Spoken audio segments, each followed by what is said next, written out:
श्रीगुरुभ्यो नमः। हरिः ओम्।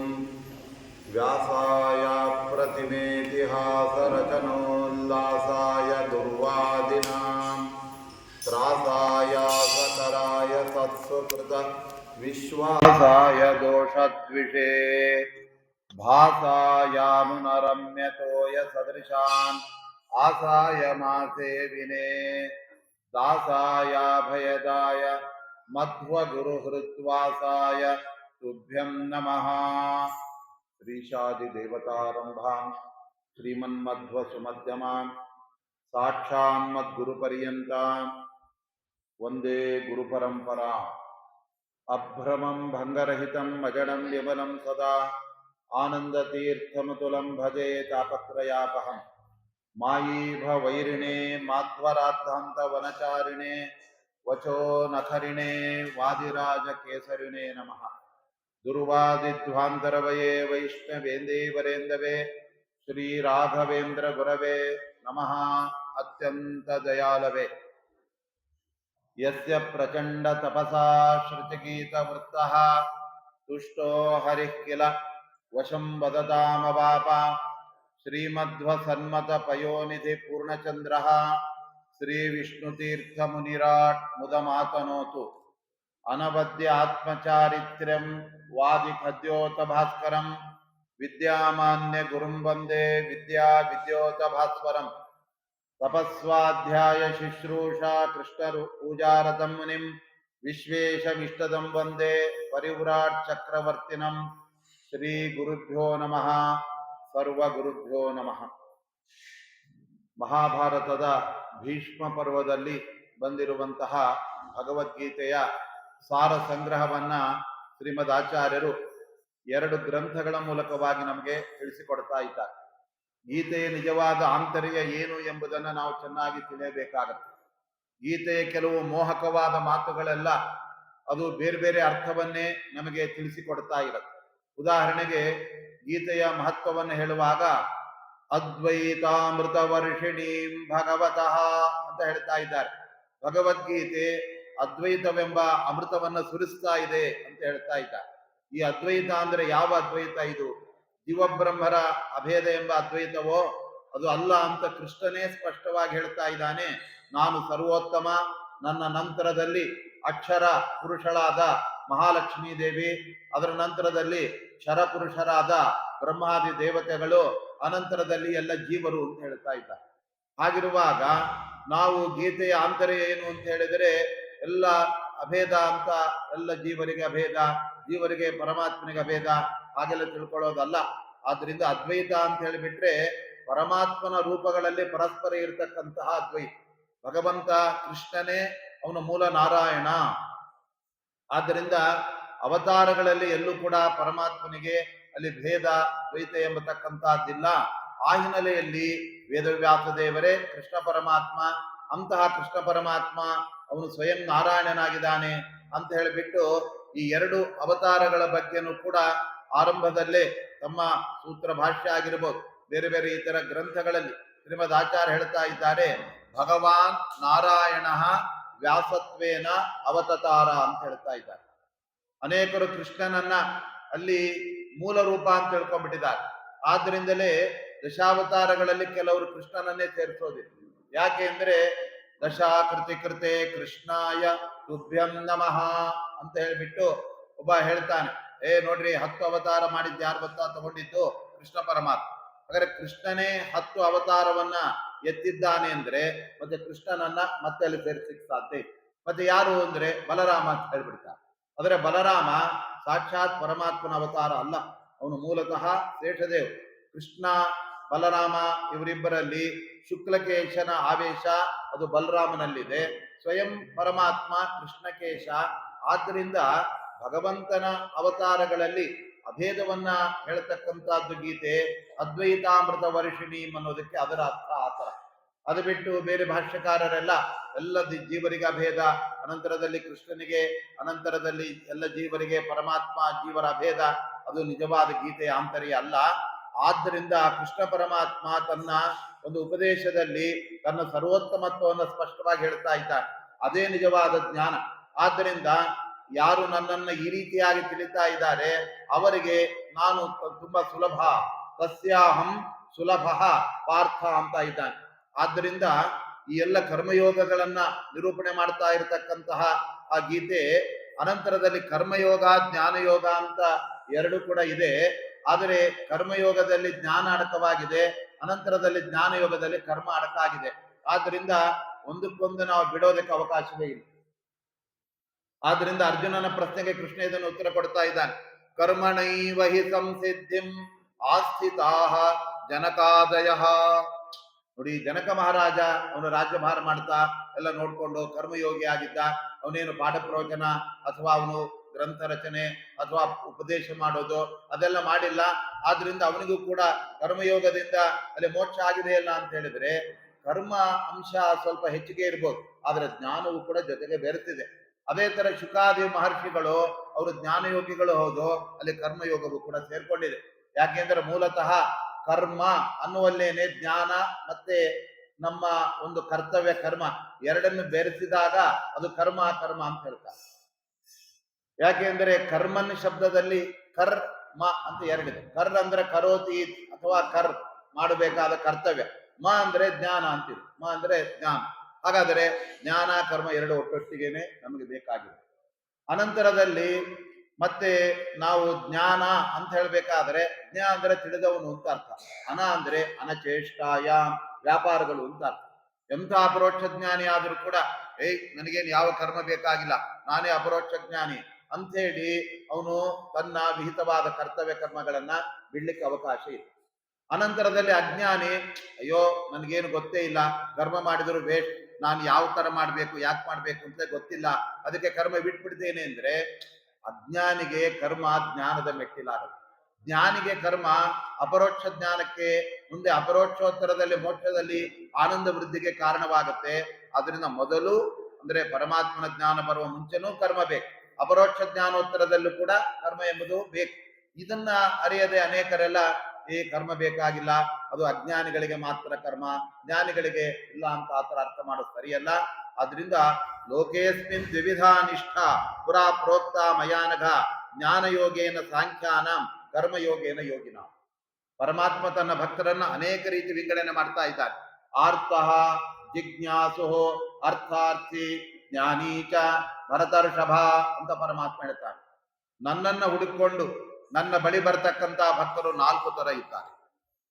ಮೊದಲನೇದಾಗಿ ಆರ್ತಃ, ಸಂಸಾರದಲ್ಲಿ ತುಂಬಾ ದುಃಖದಿಂದ ಬಳಲಿ ಬೆಂಡಾಗಿ ಇನ್ಯಾರೂ ನನ್ನನ್ನ ಮೇಲಕ್ಕೆ ಎತ್ತಲ್ಲ, ಕಷ್ಟಗಳನ್ನು ಕಳೆಯಲ್ಲ, ದೇವರಿಗೆ ಮೊರೆ ಹೋಗಬೇಕು ಅಂತ ದುಃಖಿತನಾಗಿ ಒಬ್ಬ ಪರಮಾತ್ಮನ ಬಳಿ ಬರ್ತಾನೆ.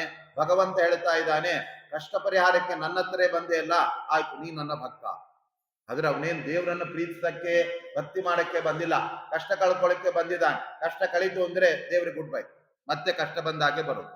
ಆದ್ರೂ ಪರಮಾತ್ಮ ಹೇಳ್ತಾ ಇದ್ದಾನೆ, ಆಯ್ತಪ್ಪ ನನ್ನ ಹತ್ರ ಬರ್ಬೇಕು ಅಂತ ಆಸೆ ಬಂತಲ್ಲ, ಕಷ್ಟ ಬಂದಾಗ ಸಂಕಟ ಬಂದಾಗ ವೆಂಕಟರಮಣ ಅಂತ ಆದ್ರೂ ಆಯ್ತಲ್ಲ, ಅದಕ್ಕೂ ಅನುಗ್ರಹ ಮಾಡ್ತಾರೆ. ಇನ್ನು ಜಿಜ್ಞಾಸು, ಕೆಲವರು ಕಷ್ಟವೇನಿಲ್ಲ, ಪರಮಾತ್ಮ ಅಂದ್ರೆ ಏನು ಅಂತ ತಿಳ್ಕೊಳ್ಬೇಕು, ಅದಕ್ಕೆ ಅವನಿಗೆ ಮೊರೆ ಹೋಗೋಣ ಅಂತ ಹೇಳಿ ಪರಮಾತ್ಮನ ಬಗ್ಗೆ, ಈ ಜೀವ ಅಂದ್ರೆ ಏನು, ಪರಮಾತ್ಮ ಅಂದ್ರೆ ಏನು ಅದೆಲ್ಲ ತಿಳ್ಕೊಳ್ಬೇಕು ಅಂತ ಹೇಳಿ ದೇವರ ಹತ್ರ ಬರ್ತಾನೆ. ಪರಮಾತ್ಮ ಅವನ ಸಂದೇಹಗಳನ್ನೆಲ್ಲ ಪರಿಹಾರ ಮಾಡಿ ಅವನ ಜಿಜ್ಞಾಸೆಗೆ ಒಳ್ಳೆ ಉತ್ತರವನ್ನ ಕೊಟ್ಟು ಅವನನ್ನು ತನ್ನ ಭಕ್ತನನ್ನಾಗಿ ಮಾಡ್ಕೊಳ್ತಾನೆ. ಮತ್ತೆ ಒಬ್ಬ ಇದ್ದಾನೆ, ಅವನು ಅರ್ಥಾರ್ಥಿ, ದುಡ್ಡು ಬೇಕು ಅಂತ ದೇವರ ಹತ್ರ. ದುಡ್ಡನ್ನು ಅವ್ರಿವ್ರ ಹತ್ರ ಯಾಕೆ ಕೇಳಬೇಕು? ಕುಬೇರನು ಕೂಡ ಪರಮಾತ್ಮನ ಭಕ್ತ, ಮಹಾಲಕ್ಷ್ಮೀ ದೇವಿ ಯಾವಾಗಲೂ ಕೂಡ ದೇವರ ಪಕ್ಕದಲ್ಲಿ ಕಾಲು ಒತ್ತುತ್ತಾ ಇರ್ತಾಳೆ. ಇವರಿಬ್ರು ನಮ್ಗೆ ದುಡ್ಡು ಕೊಡೋರು, ಅದಕ್ಕೆ ಬದಲಾಗಿ ಪರಮಾತ್ಮನಿಗೆ ಮರೆ ಹೋಗ್ಬಿಟ್ರೆ ಅವನೇ ಬೇಕಾದ್ರೆ ದುಡ್ಡು ಕೊಡ್ತಾನೆ. ಅರ್ಥಾರ್ಥಿ, ಹಣಕ್ಕಾಗಿ ದೇವರ ಹತ್ರ ಬರೋ ಆ ತರ ಅವರು ಕೂಡ ಪರಮಾತ್ಮ, ಇವನು ಪಾಪ ಈಗೀಗ ಸ್ವಲ್ಪ ಅಪ್ರಬುದ್ಧನಾಗಿ ದುಡ್ಡಿಗೋಸ್ಕರ ನನ್ನ ಹತ್ರ ಬಂದಿದ್ದಾನೆ, ದುಡ್ಡಿನ ಏನು ತೊಂದರೆಗಳೆಲ್ಲ ಇದೆ, ಅರ್ಥಂ ಅನರ್ಥಂ ಭಾವಯ ನಿತ್ಯಂ, ದುಡ್ಡಿನಿಂದ ಅನೇಕ ಅನರ್ಥಗಳೇ ಜಾಸ್ತಿ ಬರುತ್ತೆ ಅಂತ ಇವನಿಗೆ ಯಾವ್ದಾದ್ರು ಬ್ಯಾಂಕ್ ಅಲ್ಲಿ ಇಟ್ಟು ದುಡ್ಡು ಕಳ್ಕೊ ಹೋಗಿ ಮಾಡಿಬಿಟ್ರೆ, ಸ್ವಾಮಿ ದುಡ್ಡು ಬೇಡ ನೀನೇ ಬೇಕು ಅಂತ ನಾನು. ಆದ್ದರಿಂದ ಅವೆಲ್ಲ ದುಃಖ ತೋರಿಸ್ಬೇಕು ಅವನಿಗೆ ಅಂತೇಳಿ ಅವನನ್ನು ತನ್ನ ಕಡೆಗೆ ತನ್ನ ತೆಕ್ಕೆಗೆ ತಗೊಳ್ತಾನೆ. ಆದ್ರೆ ಇವರೆಲ್ಲರಿಗಿಂತ ಪರಮಾತ್ಮನಿಗೆ ತುಂಬಾ ಇಷ್ಟವಾದ ವ್ಯಕ್ತಿ ಯಾವನು ಅಂದ್ರೆ ಜ್ಞಾನೀಚ ಭರತರ್ಷಭ. ಜ್ಞಾನಿಯೇ ಪರಮಾತ್ಮನಿಗೆ ತುಂಬಾ ಇಷ್ಟ. ಅವನು ಪರಮಾತ್ಮನನ್ನ ಚೆನ್ನಾಗಿ ತಿಳ್ಕೊಂಡಿದ್ದಾನೆ, ಅವನ ಮಹತ್ವ ಏನು ಅಂತ ತಿಳ್ಕೊಂಡು ಉಳಿದದ್ದೆಲ್ಲ ಅಸಾರ, ಪರಮಾತ್ಮನೊಬ್ಬನೇ ಜಗತ್ತಿನಲ್ಲಿ ಪರಮಸಾರ ಅಂತ ತಿಳ್ಕೊಂಡು ಅವನ ಅನುಗ್ರಹ ಪಡೆಯೋದಕ್ಕೋಸ್ಕರ ಏನ್ ಬರ್ತಾ ಇದ್ದಾನಲ್ಲ, ಅವನ ಬಗ್ಗೆ ಪರಮಾತ್ಮ ಹೇಳ್ತಾ ಇದ್ದಾನೆ, ನಾನು ಜ್ಞಾನಿ ತ್ವಾತ್ಮೈವ ನೇಮತಂ ಅಂತಾನೆ ಪರಮಾತ್ಮ. ನನಗೆ ನನ್ನಲ್ಲಿ ಎಷ್ಟು ಪ್ರೀತಿ ಇದೆ, ನನ್ನನ್ನ ತಿಳ್ಕೊಂಡಿರುವ ಒಬ್ಬ ಜ್ಞಾನಿಯ ಬಗ್ಗೆ ನನಗೆ ತುಂಬಾ ಪ್ರೀತಿ ಇದೆ. ಅದು ಬರೀ ಗಂಡಸರೇ ಆಗ್ಬೇಕಾಗಿಲ್ಲ, ಪುರುಷರೇ ಆಗ್ಬೇಕಾಗಿಲ್ಲ. ಪರಮಾತ್ಮನನ್ನ ಮಹಿಳೆಯರು ಕೂಡ ಹರಿಕಥಾಮೃತ ಸಾರದ ಮೂಲಕ ಭಗವಂತನನ್ನ ಅವರು ತಿಳ್ಕೊಂಡ್ರೆ ಪರಮಾತ್ಮ ಹೇಳ್ತಾನೆ, ನೀವು ಕೂಡ ನನಗೆ ಇಷ್ಟ. ಆದ್ದರಿಂದ ಇಲ್ಲೆಲ್ಲ ಜ್ಞಾನ ಅಂದ್ರೆ ಅದು ಕೇವಲ ಗುರುಗಳ ಮೂಲಕ ಗುರುಕುಲದಲ್ಲಿ ಅಧ್ಯಯನ ಮಾಡೋದು, ನಾವೆಲ್ಲ ಅದು ಇದು ಓದಿದ್ರೆ ನಾವೇನು ಜ್ಞಾನಿಗಳಲ್ವಾ ಅಂದ್ರೆ, ಪರಮಾತ್ಮನ ಸರ್ವೋತ್ತಮತ್ವವನ್ನ, ಉಳಿದ ರಮಾಬ್ರಹ್ಮಾದಿಗಳ ಅಸ್ವಾತಂತ್ರ್ಯವನ್ನ ನಾವು ತಿಳ್ಕೊಂಡು ದೇವರಲ್ಲಿ ಭಕ್ತಿ ಮಾಡಿದರೆ ಅವರೆಲ್ಲರೂ ಕೂಡ ಜ್ಞಾನೀತು ಆತ್ಮ ಇವ ನೇಮತಂ. ಪರಮಾತ್ಮ ಅವರನ್ನ ತುಂಬಾ ದೊಡ್ಡ ಸ್ಥಾನದಲ್ಲಿ ಇಟ್ಟಿದ್ದ. ಯಾಕೆ ಅಂದ್ರೆ ದೇವರು ಹೇಳ್ತಾ ಇದ್ದಾನೆ ನೋಡಿ, ಈ ಜ್ಞಾನವನ್ನ ಪಡೆಯುವುದಕ್ಕೆ ಪ್ರಯತ್ನ ಮಾಡುವವರು ಜಗತ್ತಿನಲ್ಲಿ ತುಂಬಾ ವಿರಳ. ಕರ್ಮಯೋಗಿಗಳ ಸಂಖ್ಯೆ ಜಾಸ್ತಿ. ನೋಡಿ, ಅಲ್ಲೆಲ್ಲೋ ಪುಷ್ಕರ ಇದೆ, ಸ್ನಾನ ಮಾಡಿ ಬನ್ನಿ, ಹೊರಡ್ತೇವೆ ಅಂತ ರೆಡಿ ಆಗ್ತಾರೆ. ಇನ್ನೇನೋ ಮಾಡಿ ದೀಪ ಹಚ್ಚಿ ಅದು ಹಚ್ಚಿ. ಆದರೆ ಪ್ರವಚನ ಕೇಳಿ ಗೀತೆಯನ್ನು ಚೆನ್ನಾಗಿ ಅಧ್ಯಯನ ಮಾಡಿ ಅಂದ್ರೆ ಅದಕ್ಕೆ ಬೆರಳೆಣಿಕೆ. ಯಾಕೆ ಅಂದ್ರೆ ಜ್ಞಾನ ಅದನ್ನು ಪಡಿಬೇಕಾದ್ರೆ ಅದಕ್ಕೆ ತುಂಬಾ ಪ್ರತಿಬಂಧಕಗಳು ಇರುತ್ತೆ, ಅದೆಲ್ಲ ದೂರ ಆಗ್ಬೇಕು. ಆ ಪ್ರತಿಬಂಧಕಗಳೆಲ್ಲ ಹೋದ ಮೇಲೆ ಮಾತ್ರ ನಮಗೆ ಜ್ಞಾನವನ್ನು ಪಡೆಯತಕ್ಕಂತ ಯೋಗ ಅಂತ ಗುರುಗಳು ಸಿಗ್ತಾರೆ. ಪರಮಾತ್ಮನ ಜ್ಞಾನ ಅದು ಬಂತು ಅಂದ್ರೆ ಮೋಕ್ಷಕ್ಕೆ ಭಾರಿ ದೊಡ್ಡ ಒಂದು ಹೆದ್ದಾರಿ ಆಗಿರುತ್ತೆ. ಅದಕ್ಕಾಗಿ ಸತ್ಸಂಗವನ್ನೆಲ್ಲ ಪಡಿಬೇಕು, ಅದಕ್ಕಾಗಿ ಜ್ಞಾನಿಗಳ ಒಡನಾಟ ಪಡಿಬೇಕು. ನಾವು ಅಜ್ಞಾನಿಗಳ ಜೊತೆ ಒಡನಾಟ ಬೆಳೆಸ್ಕೊಂಡ್ರೆ ಅವರು ಕೂಡ ತಮ್ಗಿರೋ ದುರ್ಗುಣಗಳೆಲ್ಲ ನಮಗೂ ಕೂಡ ಕಲಿಸ್ಬಿಡ್ತಾರೆ. ಆದ್ದರಿಂದ ಪರಮಾತ್ಮ ಹೇಳ್ತಾನೆ, ಮನುಷ್ಯಾಣಾಂ ಸಹಸ್ರೇಶು ಕಶ್ಚಿದ್ಯತತಿ ಸಿದ್ಧಯೇ. ನೋಡಿ, ಸಿದ್ಧಿ ಅಂದ್ರೆ ಅದು ಜ್ಞಾನದ ಸಿದ್ಧಿ. ನಾವು ಏನೇನೋ ಸಿದ್ಧಿ ಮಾಡ್ಕೊಂಡ್ರೆ ಪ್ರಯೋಜನ ಇಲ್ಲ. ನಮಗೆ ಮಂತ್ರ ಸಿದ್ಧಿ ಆಯ್ತು, ಆ ಮಂತ್ರ ಸಿದ್ಧಿ, ಆ ಎಲ್ಲ ಮಂತ್ರಗಳ ಸಿದ್ಧಿ ಮಾಡ್ಕೊಂಡು ಜನಗಳ ಹತ್ರ ಜನ ಸಂಗ್ರಹ ಮಾಡೋದು, ಆಮೇಲೆ ಧನ ಸಂಗ್ರಹ ಮಾಡೋದು. ಧನ ಸಂಗ್ರಹ ಆಗಿಲ್ಲ ಅಂದ್ರೆ ಧಾನ್ಯ ಸಂಗ್ರಹ, ಇದಕ್ಕೆಲ್ಲ ಮನುಷ್ಯ ಹೇಳಿಬಿಡ್ತಾನೆ. ಅದಕ್ಕೆ ಪರಮಾತ್ಮ ಹೇಳ್ತಾನೆ ಗೀತೆಯ ಒಂದು ಮಾತಿನಂತೆ, ಆ ಉದ್ಧವನಿಗೂ ಕೂಡ ಪರಮಾತ್ಮ ಹೇಳುವಾಗ ಅಷ್ಟಾದಶಮಯ ಸಿದ್ಧಯ ಅಂತ ಹೇಳ್ತಾನೆ. 18 ತರದ ಸಿದ್ಧಿಗಳಿದೆ. ಅದರಲ್ಲಿ ಮತ್ತೆ ಫಿಲ್ಟರ್ ಮಾಡಿದರೆ ಅಣಿಮಾ ಮಹಿಮಾ ಮುಂತಾದ ಸಿದ್ಧಿಗಳೆಲ್ಲ ಇದೆ. ಆದ್ರೆ ನೋಡಪ್ಪ ಉದ್ಧವ, ಇದೆಲ್ಲವನ್ನು ಕೂಡ ಪರಮಾತ್ಮನ ಅಪರೋಕ್ಷ ಜ್ಞಾನವನ್ನ ಪಡೆದು ಅನಂತರದಲ್ಲಿ ಆ ಸಿದ್ಧಿಗಳನ್ನ ವಿಶೇಷವಾಗಿ ಬಳಸ್ಕೊಳ್ಬೇಕು. ಮೊದಲೇ ಆ ಸಿದ್ಧಿಯನ್ನು ಮಾಡಿಕೊಂಡು ವ್ಯಾಪಾರಕ್ಕೆ ಇಳಿದು ಬಿಟ್ರೆ ಕೊನೆಗೆ ಪರಮಾತ್ಮನನ್ನೇ ಡೈವರ್ಟ್ ಮಾಡ್ಬಿಡ್ತೀವಿ ನಾವು. ಯಾಕೆ ಅಂದ್ರೆ ಸಿದ್ಧಿಗಳಿಂದ ಜನಪ್ರಿಯತೆ ಏನ್ ಬೇಕಾದ್ರೂ ಮಾಡಬಹುದು, ಅದೆಲ್ಲ ಏನಾಗುತ್ತೆ, ಭೌತಿಕದ ಕಡೆಗೆ ಅವನು ವಾಲ್ತಾನೆ, ಪರಮಾತ್ಮನ ಕಡೆಗೆ ಮತ್ತೆ ಅವನು ಬಿಟ್ಟು ಹೋಗ್ಬಿಡ್ತಾನೆ. ಅದಕ್ಕೆ ಮನುಷ್ಯಾಣಾಂ ಸಹಸ್ರೇಶು ಕಶ್ಚಿದ್ ಯತತಿ ಸಿದ್ಧಯೇ. ಸಿದ್ಧಿ ಅಂದ್ರೆ ಜ್ಞಾನ ಸಿದ್ಧಿ, ಪರಮಾತ್ಮನ ಬಗ್ಗೆ ಚೆನ್ನಾಗಿ ಶಾಸ್ತ್ರಗಳಿಂದ ನಾವು ತಿಳ್ಕೊಳ್ಬೇಕು. ಆ ತರ ಎಷ್ಟು ಜನಪ್ಪ ತಿಳ್ಕೊಳ್ತಾರೆ ಅಂದ್ರೆ ಕೃಷ್ಣ ಹೇಳಿ ಲೆಕ್ಕ ಮಾಡಿಟ್ಟಿದ್ದಾನೆ, 1000 ಜನರಲ್ಲಿ 999 ಜನ ಜ್ಞಾನ ಮಾರ್ಗ ಬಿಟ್ಟೇ ಹೋಗ್ತಾ ಇರ್ತಾರೆ. ಅಯ್ಯೋ ನಮ್ಗೆ ಇದೆಲ್ಲ ಆಗಲ್ಲ, ಉಪನ್ಯಾಸನ ಬಿಡಿ ಆಮೇಲೆ ಬರ್ತೀನಿ ಅಂತ ಹೋಗ್ಬೇಕು. ಯಾಕೆ ಅಂದ್ರೆ ಅದಕ್ಕೆ ಪರಮಾತ್ಮನ ತಿಳಿವನ್ನು ಪಡೆಯಬೇಕಾಗಿದ್ದರೆ ಅದಕ್ಕೆ ದೈವೀ ಶಕ್ತಿಗಳ ಸನ್ನಿಧಾನ ಇರಬೇಕು. ತತ್ವಾಭಿಮಾನಿಗಳೆಲ್ಲ ನಮಗೆ ಸಮ್ಮುಖರಾಗಿರ್ಬೇಕು. ವಾಯುದೇವರು ನಮಗೆ ಜ್ಞಾನ ಕೊಡೋದಕ್ಕೆ ತುದಿಗಾಲಲ್ಲಿ ನಿಂತಿರಬೇಕು. ಆವಾಗ ಮಾತ್ರ ಪರಮಾತ್ಮನ ಬಗ್ಗೆ ತಿಳ್ಕೊಳ್ಳುವಂತಹ ಒಂದು ಪ್ರಸಂಗ ಬರುತ್ತೆ. ಆದರೆ ಬೇರೆ ಬೇರೆಯವರಿಗೆಲ್ಲ ಇದರಿಂದ ನಮ್ಗೇನಾಗತ್ತೆ ಬಿಡಿ, ಅದರಿಂದ ದುಡ್ಡು ಬಂದ್ರೆ ಸಾಕು, ಅದರಿಂದ ಸುಖ ಪಡಬೇಕು ಅಂತ ಈ ಸಿದ್ಧಿಯ ಜ್ಞಾನದ ಮಾರ್ಗವನ್ನ ಅವರು ಬಿಟ್ಟು ಅದು ಬೇರೆ ಮಾರ್ಗಕ್ಕೆ ಜಗತ್ತೆಲ್ಲ ಹೊರಟು ಬಿಟ್ಟಿದೆ. ಆದ್ರಿಂದ ಅದು 99 ಭಾಗ ಆ ಕಡೆ ಜನಗಳಿಗೆ ಆಕರ್ಷಣೆ. ಯಾರೋ ಒಬ್ಬ ಕಶ್ಚಿದ್ಯತತಿ ಸಿದ್ಧೆ, ಪರಮಾತ್ಮನ ಜ್ಞಾನ ಪಡೆಯುವುದಕ್ಕೋಸ್ಕರ ಅಂತ ಅವರಲ್ಲಿ ಯಾರೋ ಒಬ್ಬ ಮಾತ್ರ ಅವನು ಪ್ರಯತ್ನ ಮಾಡ್ತಾನೆ. ಅದರ ಪ್ರಯತ್ನ ಮಾಡಿ ಗುರಿಯನ್ನು ಮುಟ್ಟಬೇಕಾದ್ರೆ ಅಲ್ಲೂ ಮತ್ತೆ ಅಡೆತಡೆಗಳು ಬಂದ್ಬಿಡತ್ತೆ. ಕೊನೆಗೆ ಯಾರೋ ಒಬ್ಬ ಮಾತ್ರ ಕಶ್ಚಿನ್ಮಾಂ ವೇತ್ತಿ ತತ್ವತಃ ಅಂತಾನೆ ಪರಮಾತ್ಮ. ದೇವನ ಬರೀ ತಿಳ್ಕೊಳ್ಳೋದಲ್ಲ, ಸರಿಯಾಗಿ ತಿಳ್ಕೊಳ್ಬೇಕು. ಕೆಲವರೆಲ್ಲ ಹೇಳ್ತಾರೆ ನೋಡಿ, ಪರಮಾತ್ಮ ಜಗತ್ತನ್ನ ಅವನೇನು ಸೃಷ್ಟಿ ಮಾಡ್ತಾನೆ, ಅದು ಸಂಹಾರ ಮಾಡಲ್ಲ. ಅಲ್ಲರಿ, ಯಾಕೆ ಸಂಹಾರ ಮಾಡಲ್ಲ ಅಂದ್ರೆ ಅವನೇ ಅಲ್ಲೇನ್ರಿ ಜಗತ್ತೆಲ್ಲ ಸೃಷ್ಟಿ ಮಾಡಿದ್ದು. ತಾನೇ ಸೃಷ್ಟಿ ಮಾಡಿದ ಜಗತ್ತನ್ನ ಎಲ್ಲಾದ್ರೂ ತಾನು ಸಂಹಾರ ಮಾಡ್ತಾನ? ಅವನು ಸಂಹಾರ ಮಾಡಲ್ಲ. ಅದಕ್ಕೆ ಕೃಷ್ಣ ಹೇಳ್ತಾ ಇದ್ದಾನೆ, ಅಹಂ ಕೃಷ್ಣಸ್ಯ ಜಗತಃ ಪ್ರಭವ ಪ್ರಳಯಸ್ತಥಾ ಅಂತ ಹೇಳ್ತಾನೆ. ಯಾಕೆ ಅಂದ್ರೆ ನಮ್ಮಂತೆ ದೇವರನ್ನು ನಾವು ಅಳಿತೇವೆ. ನಾವೇ ಕಷ್ಟಪಟ್ಟು ಒಂದು ವಸ್ತು ನಿರ್ಮಾಣ ಮಾಡಿದ್ರೆ ಅದು ನಾವು ಹಾಳು ಮಾಡ್ಲಿಕ್ಕೆ ಇಷ್ಟಪಡಲ್ಲ. ಅದು ಹಳೇದಾದ್ರೂ ಎಸಿ ಅಲ್ಲ, ಪೆನ್ ಎಲ್ಲ ಬರೆಯಲ್ಲ, ಒಳಗಡೆ ಎಲ್ಲ ಖಾಲಿ ಆಗ್ಬಿಟ್ಟಿರುತ್ತೆ, ಆದ್ರೂ ಇಟ್ಕೊಂಡಿರ್ತೀವಿ. ಯಾಕಂದ್ರೆ ದುಡ್ಡು ಕೊಡ್ಕೊಂಡಿದೀವಿ. ನಾವು ಅದನ್ನ ಹೊರಗೆ ಹಾಕಲ್ಲ, ಅದನ್ನ ಕೆಳಗಡೆ ಹಾಕಲ್ಲ. ಯಾಕೆ ಅಂದ್ರೆ ನಮ್ಮದು ಅಂದ್ರೆ ಅದ್ರ ಮೇಲೆ ಅಭಿಮಾನ ಜಾಸ್ತಿ, ಅದನ್ನ ನಾವ ಹೊರಗಡೆ ಹಾಕಲ್ಲ. ಆದರೆ ಪರಮಾತ್ಮನಿಗೆ ಯಾವುದೇ ಅಭಿಮಾನ ಇಲ್ಲದೆ ಈ ಜಗತ್ತನ್ನ ಸೃಷ್ಟಿ ಮಾಡೋಣದರಿಂದ ಅವನು ಅಷ್ಟೇ ನಿರ್ದಾಕ್ಷಿಣ್ಯವಾಗಿ ಕಾಲ ಬಂದಾಗ ಪ್ರಳಯ ಕಾಲ ಎಲ್ಲವನ್ನು ಸಂಹಾರ ಮಾಡ್ತಾನೆ, ಎಲ್ಲವನ್ನು ಕೂಡ ಲಯಗೊಳಿಸ್ತಾನೆ. ಆದ್ರಿಂದ ನಾನೇ ಸೃಷ್ಟಿಕರ್ತ, ನಾನೇ ಲಯವನ್ನು ಮಾಡ್ತಕ್ಕಂಥದ್ದು, ಇದು ಸರಿಯಾದ ಜ್ಞಾನ. ಆದರೆ ಬೇರೆ ಬೇರೆಯವರೆಲ್ಲ ಇಲ್ಲ ಬಿಡಿ, ಪರಮಾತ್ಮ ಸೃಷ್ಟಿ ಮಾಡೋದು ಒಬ್ಬ, ಅದು ಯಾರು? ಚತುರ್ಮುಖ. ಆಮೇಲೆ ಸಂರಕ್ಷಣೆ ಮಾಡೋದು ಯಾರು? ವಿಷ್ಣು. ಲಯ ಮಾಡೋದು ಯಾರು? ಅದು ರುದ್ರ. ಆದರೆ ಇದು ಪರಮಾತ್ಮ ಹೇಳ್ತಾ ಇದ್ದಾನೆ, ನಾನೆಲ್ಲ ಅವರ ಒಳಗಡೆ ಇದ್ದು ನಾನೇ ಈ ಕೆಲಸ ಮಾಡ್ತಾ ಇದ್ದೇನೆ, ನನ್ನನ್ನು ಬಿಟ್ಟು ಯಾರು ಏನು ಮಾಡ್ಲಿಕ್ಕೆ ಸಾಧ್ಯ ಇಲ್ಲ. ಅದಕ್ಕೆ ಪರಮಾತ್ಮ ಸ್ವಾತಂತ್ರ್ಯ ಅಂತ ತನ್ನ ಅದ್ಭುತವಾದ ಗುಣವನ್ನು ಪರಿಚಯ ಮಾಡಿಕೊಟ್ಟಿದ್ದಾನೆ. ನಾನು ನಿಮಗೆಲ್ಲರಿಗೆ ಬಿಂಬ, ಯಾಕೆ ಅಂದರೆ ಸ್ವತಂತ್ರನಾದ. ನೀವೆಲ್ಲರೂ ಕೂಡ ನನ್ನ ಪ್ರತಿಬಿಂಬರಾಗಿದ್ದೀರಾ, ಯಾಕೆ ಅಂದ್ರೆ ಅಸ್ವತಂತ್ರ. ಅಸ್ವತಂತ್ರ ಎಲ್ಲಿಂದ ಅಂದ್ರೆ ಲಕ್ಷ್ಮೀ ದೇವಿಯಿಂದ ಆರಂಭಿಸಿಕೊಂಡು ಎಲ್ಲ ಜಗತ್ತು ಅಸ್ವತಂತ್ರ ಜಗತ್ತೇ ಆಗಿದೆ. ಆದ್ರಿಂದ ಅವಳನ್ನು ಸ್ವತಂತ್ರ ಅಂತ ಎಲ್ಲೂ ಕೂಡ ನಾವು ಹೇಳಿಕ್ಕೆ ಸಾಧ್ಯ. ಸ್ವತಂತ್ರೋ ಭಗವಾನ್ ವಿಷ್ಣು ಅಂತಾರೆ ಆಚಾರ್ಯ. ಇರೋದೇ ಎರಡು ತತ್ವಗಳು, ಒಂದು ಸ್ವತಂತ್ರ ತತ್ವ, ಇನ್ನೊಂದು ಎಲ್ಲ ಜಗತ್ತನ್ನ ಅಸ್ವತಂತ್ರ. ಜಡ ಸೇರಿದೆ, ಜೀವರು ಸೇರಿದ್ದಾರೆ, ದೇವತೆಗಳಿದ್ದಾರೆ, ಲಕ್ಷ್ಮೀ ದೇವಿಯು ಕೂಡ ಸೇರಿಬಿಟ್ಟಿದ್ದಾರೆ. ಆದರೆ ಅಸ್ವತಂತ್ರ ತತ್ವಗಳಲ್ಲಿ ಅತ್ಯಂತ ಅಗ್ರಗಣ್ಯಳಾಗಿರ್ತಕ್ಕಂಥವಳು ಯಾರು ಅಂದ್ರೆ ಮಹಾಲಕ್ಷ್ಮೀ ದೇವಿ. ಅವಳು ಅಸ್ವತಂತ್ರಳಾಗಿಯೂ ಕೂಡ ಸ್ವತಂತ್ರನಾದ ಪರಮಾತ್ಮನ ಜೊತೆಗೆ ಅವಳು ಈಶಕೋಟಿ ಪ್ರವಿಷ್ಟಳಾಗಿದ್ದಾಳೆ. ಅದು ಕೂಡ ಅವಳ ಒಂದು ಹಿರಿಮೆಯಾಗಿದೆ.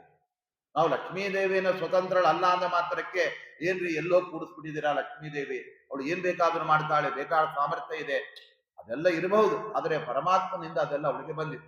ಅವಳ ಎಲ್ಲ ಪ್ರವೃತ್ತಿಗಳಾಗಿರ್ಬೋದು, ಅವಳ ಜ್ಞಾನ ಆಗಿರ್ಬೋದು, ಅನಂತರದಲ್ಲಿ ಅವಳ ಅಸ್ತಿತ್ವ, ಇದೆಲ್ಲವೂ ಕೂಡ ಅದು ಪರಮಾತ್ಮನ ಅಧೀನವೇ ಆಗಿರೋಣದರಿಂದ ಅಂತಹ ಅವರೆಲ್ಲರಿಗೂ ಕೂಡ ಪ್ರಭವ ಪ್ರಳಯಸ್ತಥಾ.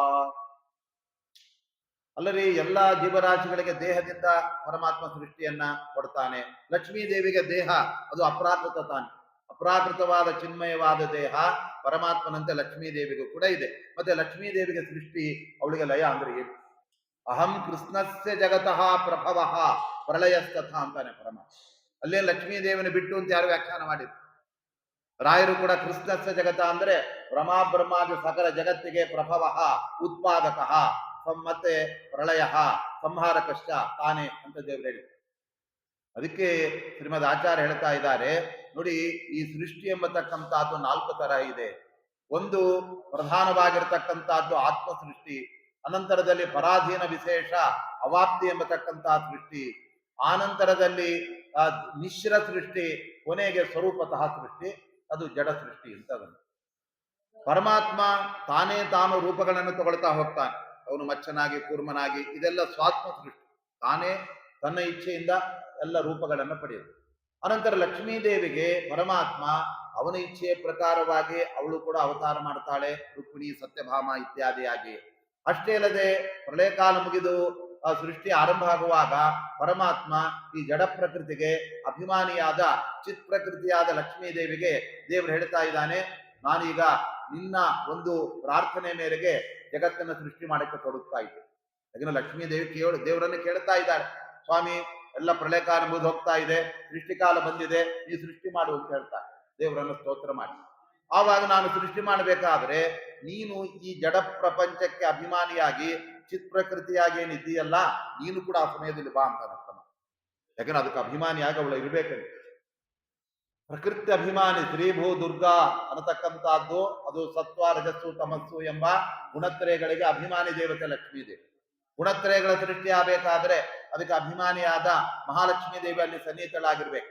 ಆವಾಗ ಪರಮಾತ್ಮನ ಆಜ್ಞೆಯಂತೆ ಸ್ವಾಮಿ ನೀನು ಜಗತ್ ಸೃಷ್ಟಿ ಮಾಡುವಾಗ ನಿನ್ನ ಸಾಕ್ಷಾತ್ ಪ್ರತಿಬಿಂಬಳಾದ ನಾನು ಚಿತ್ ಪ್ರಕೃತಿಗೆ ಅಭಿಮಾನಿಯಾಗಿ ನಾನಲ್ಲಿ ನೆಲೆಸಿರ್ತೇನೆ ಅಂತ ದೇವರ ಅನುಜ್ಞೆಯಿಂದ ಏನು ಪರಮಾತ್ಮನ ಬಳಿ ಅವಳು ಸನ್ನಿಹಿತಳಾಗಿ ಬರ್ತಾಳಲ್ಲ, ಅದೇ ಲಕ್ಷ್ಮೀ ದೇವಿಗೆ ಸೃಷ್ಟಿ. ಅವಳಿಗೆ ಬೇರೆ ದೇಹದಿಂದ ಮತ್ತೆಲ್ಲ ಇಲ್ಲ. ಯಾಕಂದ್ರೆ ಅವಳಿಗೆ ಇರೋದೇ ಒಂದೇ ದೇಹ, ಅದು ಮತ್ತೆ ಸೃಷ್ಟಿ ಮಾಡಕ್ ಬರದೇ ಇರತಕ್ಕಂತ ದೇಹ. ಆದ್ರಿಂದ ಪರಮಾತ್ಮ ಲಕ್ಷ್ಮೀ ದೇವಿಗೂ ಕೂಡ ಪರಾಧೀನ ವಿಶೇಷ ಅವಾಪ್, ಪರಮಾತ್ಮನ ಅಧೀನಳಾಗಿ ಅವನು ಕರೆದಾಗ ಬಾ ಅಂದ್ರೆ ಬರ್ಬೇಕು, ಬೇಡ ಅಂತ ಬಿಟ್ಬಿಡ್ಬೇಕು. ನೋಡಿ, ವಾಮನಾವತಾರದಲ್ಲಿ ಬ್ರಹ್ಮಚಾರಿಯಾಗಿ ಪರಮಾತ್ಮ ಹೊರಟ ನಿಂತಾಗ ಬಲಿಯ ಯಜ್ಞ ಸಭೆಗೆ ಲಕ್ಷ್ಮೀ ದೇವಿ ನಾನು ಬರ್ತೇನೆ ಅಂತ ಹೇಳಿ ದೇವ್ರು ಹೇಳಿದ, ನಾನು ಬ್ರಹ್ಮಚಾರಿ ಆಗಿ ಹೋಗ್ತಾ ಇದ್ದೆ, ನೀನ್ ಬಂದ್ರೆ ದಂಪತ್ ಪೂಜೆ ಆಗ್ಬಿಡತ್ತೆ, ಆದ್ರಿಂದ ಬೇಡ ಬಿಟ್ಬಿಡ್ಲು. ಅಂದ್ರೆ ಎಲ್ಲ ಪರಮಾತ್ಮನ ಅಧೀನತೆ ಅಲ್ಲಿ. ನೀವು ಶ್ರೀನಿವಾಸ ದೇವರ ಬ್ರಹ್ಮೋತ್ಸವ ನೋಡ್ಬೋದು. ಆ ಬ್ರಹ್ಮೋತ್ಸವದಲ್ಲಿ ಒಂದೊಂದು ದಿವಸ ಪರಮಾತ್ಮನಿಗೆ ಶ್ರೀ ದೇವರಿಗೆ ಈ ಕಡೆ ಶ್ರೀದೇವಿ ಭೂದೇವಿ ಇಬ್ಬರು ತಾನು ಬರ್ತಾ ಇರ್ತಾರೆ, ಇನ್ನೊಬ್ಬ ಒಬ್ಬನೇ ಬಂದ್ಬಿಡ್ತಾನೆ ದೇವರಲ್ಲಿ. ಯಾರು ಇಲ್ಲ. ಯಾಕೆಂದ್ರೆ ಲಕ್ಷ್ಮೀ ದೇವಿಯರಿಗೆ 2 ರೂಪಗಳಿಗೆ ಇವತ್ತು ನಿಮಗೆ ರಥಬೀದಿಯಲ್ಲಿ ಇಲ್ಲ ಅವಕಾಶ, ನಾನೊಬ್ಬನೇ ಹೋಗ್ತೇನೆ ಅಂತ ಅಂದೆ. ಯಾಕಂದ್ರೆ ಅವನು ಸ್ವತಂತ್ರನಾದ್ದರಿಂದ ಅವತ್ತು ಬರೀ ತಾನು ಮಾತ್ರ ಬರ್ತಾನೆ. ಆದ್ರೆ ಎಲ್ಲೂ ಕೂಡ ಲಕ್ಷ್ಮೀ ದೇವಿ ರೀ ಇವತ್ತು ನೀವೇ ಮನೆಯಲ್ಲಿರಿ, ನಾವಿಬ್ರು ಹೋಗಿ ಬರ್ತೀವಿ ಅಂತ ಹೇಳಿಕ್ಕಿಲ್ಲ. ಯಾಕೆಂದ್ರೆ ದೇವರಿಲ್ಲದೆ ಲಕ್ಷ್ಮೀ ದೇವಿ ಹೆಜ್ಜೆ ಇಡಕ್ಕೆ ಆಗಲ್ಲ. ಹಾಗಾದ್ರೆ ಈ ಎಲ್ಲ ಪ್ರಸಂಗಗಳಲ್ಲಿ ಮಹಾಲಕ್ಷ್ಮೀ ದೇವಿ ಆ ಪರಮಾತ್ಮನ ಅಧೀನಳಾಗಿದ್ದಾಳೆ. ಆದ್ರಿಂದ ಪರ ಅಂದ್ರೆ ಸರ್ವೋತ್ತಮನಾದ ಪರಮಾತ್ಮ, ಅವನ ಅಧೀನಳಾಗಿ ಎಲ್ಲ ವ್ಯಾಪಾರವನ್ನು ಮಾಡಿಬಿಟ್ರೆ ಆಯ್ತು. ಅದೇ ಲಕ್ಷ್ಮೀ ದೇವಿಗೆ ಸೃಷ್ಟಿ. ಅದಕ್ಕಿಂತ ಅವಳಿಗೆ ದೇಹದಿಂದ ಸೃಷ್ಟಿ ಅದರಲ್ಲಿ ಏನು ಕೂಡ ಇಲ್ಲ. ಸರಿ, ಇದು ಸೃಷ್ಟಿ ಆಯ್ತು ಲಕ್ಷ್ಮೀ ದೇವಿಯ ಬಗ್ಗೆ. ಇನ್ನು ಪ್ರಳಯ ಹೇಗಪ್ಪ? ಲಕ್ಷ್ಮೀ ದೇವಿಗೆ ಪ್ರಳಯ ಇಲ್ವಲ್ಲ, ಲಯ ಇಲ್ವಲ್ಲ. ಯಾಕೆಂದ್ರೆ ಲಯ ಅಂದ್ರೆ ನಮಗೆಲ್ಲ ಭೌತಿಕ ದೇಹ, ಅದನ್ನ ಪರಮಾತ್ಮ ತೆಗಿತಾನೆ, ಅವಾಗ ಲಯ. ಅದು ನಿತ್ಯದಲ್ಲೂ ಲಯ ಇದೆ, ಕೊನೆಗೂ ಕೂಡ ಲಯವನ್ನ ಮಾಡ್ತಾನೆ. ಆದ್ರೆ ಲಕ್ಷ್ಮೀ ದೇವಿಗೆ ಲಯ ಅಂತ ಹೇಳಿದ್ರೆ, ಅದಕ್ಕೆ ಶ್ರೀಮದ್ ಆಚಾರ್ಯ ಹೇಳ್ತಾ ಇದ್ದಾರೆ, ಪ್ರಳಯ ಕಾಲದಲ್ಲಿ ಪರಮಾತ್ಮನ ಅತ್ಯಂತ ಸಾಮೀಪ್ಯವನ್ನ ಏನು ಲಕ್ಷ್ಮೀ ದೇವಿ ಪಡಿತಾಳೆ, ಅದೇ ಮಹಾಲಕ್ಷ್ಮೀ ದೇವಿಗೆ ಲಯ. ಅವಳಿಗೆ ಮತ್ತೆ ದೇಹನಾಶ, ಇನ್ನೇನು ನಾಶ ಇಲ್ಲ ಇತ್ತು. ಹಾಗಾದ್ರೆ ಪರಮಾತ್ಮ ಆ ಸಂದರ್ಭದಲ್ಲಿ ಲಕ್ಷ್ಮೀ ದೇವಿಯನ್ನ ಮತ್ತಷ್ಟು ತನ್ನ ಹತ್ತಿರಕ್ಕೆ ಅವಳನ್ನ ಎಳೆದುಕೊಳ್ತಾನೆ. ಸಂಶಾಂತ ಸಂವಿದಖಿಲಂ ಜಠರೇ ನಿಧಾಯ ಲಕ್ಷ್ಮೀ ಭುಜಾಂತರಗತಃ ಸ್ವರತೋಪಿ ಚಾಗ್ರೇ. ಪರಮಾತ್ಮ ಲಕ್ಷ್ಮೀ ದೇವಿಯನ್ನ ಆ ಪ್ರಳಯ ಕಾಲದಲ್ಲಿ ಬ್ರಹ್ಮ ವಾಯುಗಳು ಇಬ್ರು ಕೂಡ ಇಲ್ಲದೆ ಇರೋದನ್ನ ನೋಡಿ ಇನ್ನಷ್ಟು ತನ್ನ ಹತ್ತಿರಕ್ಕೆ ತೊಡೆ ಮೇಲೆ ಕೂರಿಸ್ಕೊತ.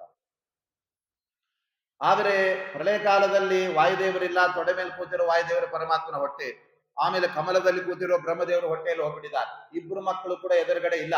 ಪರಮಾತ್ಮ ಹೇಳಿದ, ನಾವಿಬ್ರು ಒಟ್ಟಿಗೆ ಹತ್ರ ಇರೋದಕ್ಕೆ ಇದೇ ಸರಿಯಾದ ಸಮಯ. ಯಾಕಂದ್ರೆ ಸೃಷ್ಟಿಕಾಲ ಬಂದ್ರೆ ಯಾವಾಗಲೂ ತೊಡೆ ಮೇಲೆ ವಾಯುದೇವರು, ಬಲ ತೊಡೆ ಮೇಲೆ. ಆಮೇಲೆ ಈ ಕಡೆ ಹೊಕ್ಕಳ ಮೇಲೆ ಬ್ರಹ್ಮದೇವರು, ಅವ್ರು 8 ಕಣ್ಣುಗಳಿಂದ ನೋಡ್ತಾ ಇರ್ತಾರೆ ಲಕ್ಷ್ಮೀನಾರಾಯಣ. ಅವರಿಗೆ ಶೃಂಗಾರವೇ ಸಾಮೀಪ್ಯವೇ ಇಲ್ಲ. ಆದ್ರೆ ವಾಯುದೇವರು ಇಲ್ಲಿ ಇರ್ತಾರೆ. ಆದ್ರೆ ಪರಮಾತ್ಮ ಪ್ರಳಯ ಕಾಲದಲ್ಲಿ ಇಬ್ಬರು ಮಕ್ಕಳಿಲ್ಲ, ನಿಂಗೇನು ಸಂಕೋಚ ಪಡಬೇಕಾಗಿಲ್ಲ ಅಂತ ಹೇಳಿ ತನ್ನ ಹತ್ತಿರಕ್ಕೆ ಆ ಸಾಮೀಪ್ಯವ ಅತಿಶಯವನ್ನ ಅಲ್ಲಿ ಪರಮಾತ್ಮ ಕೊಡ್ತಾನೆ.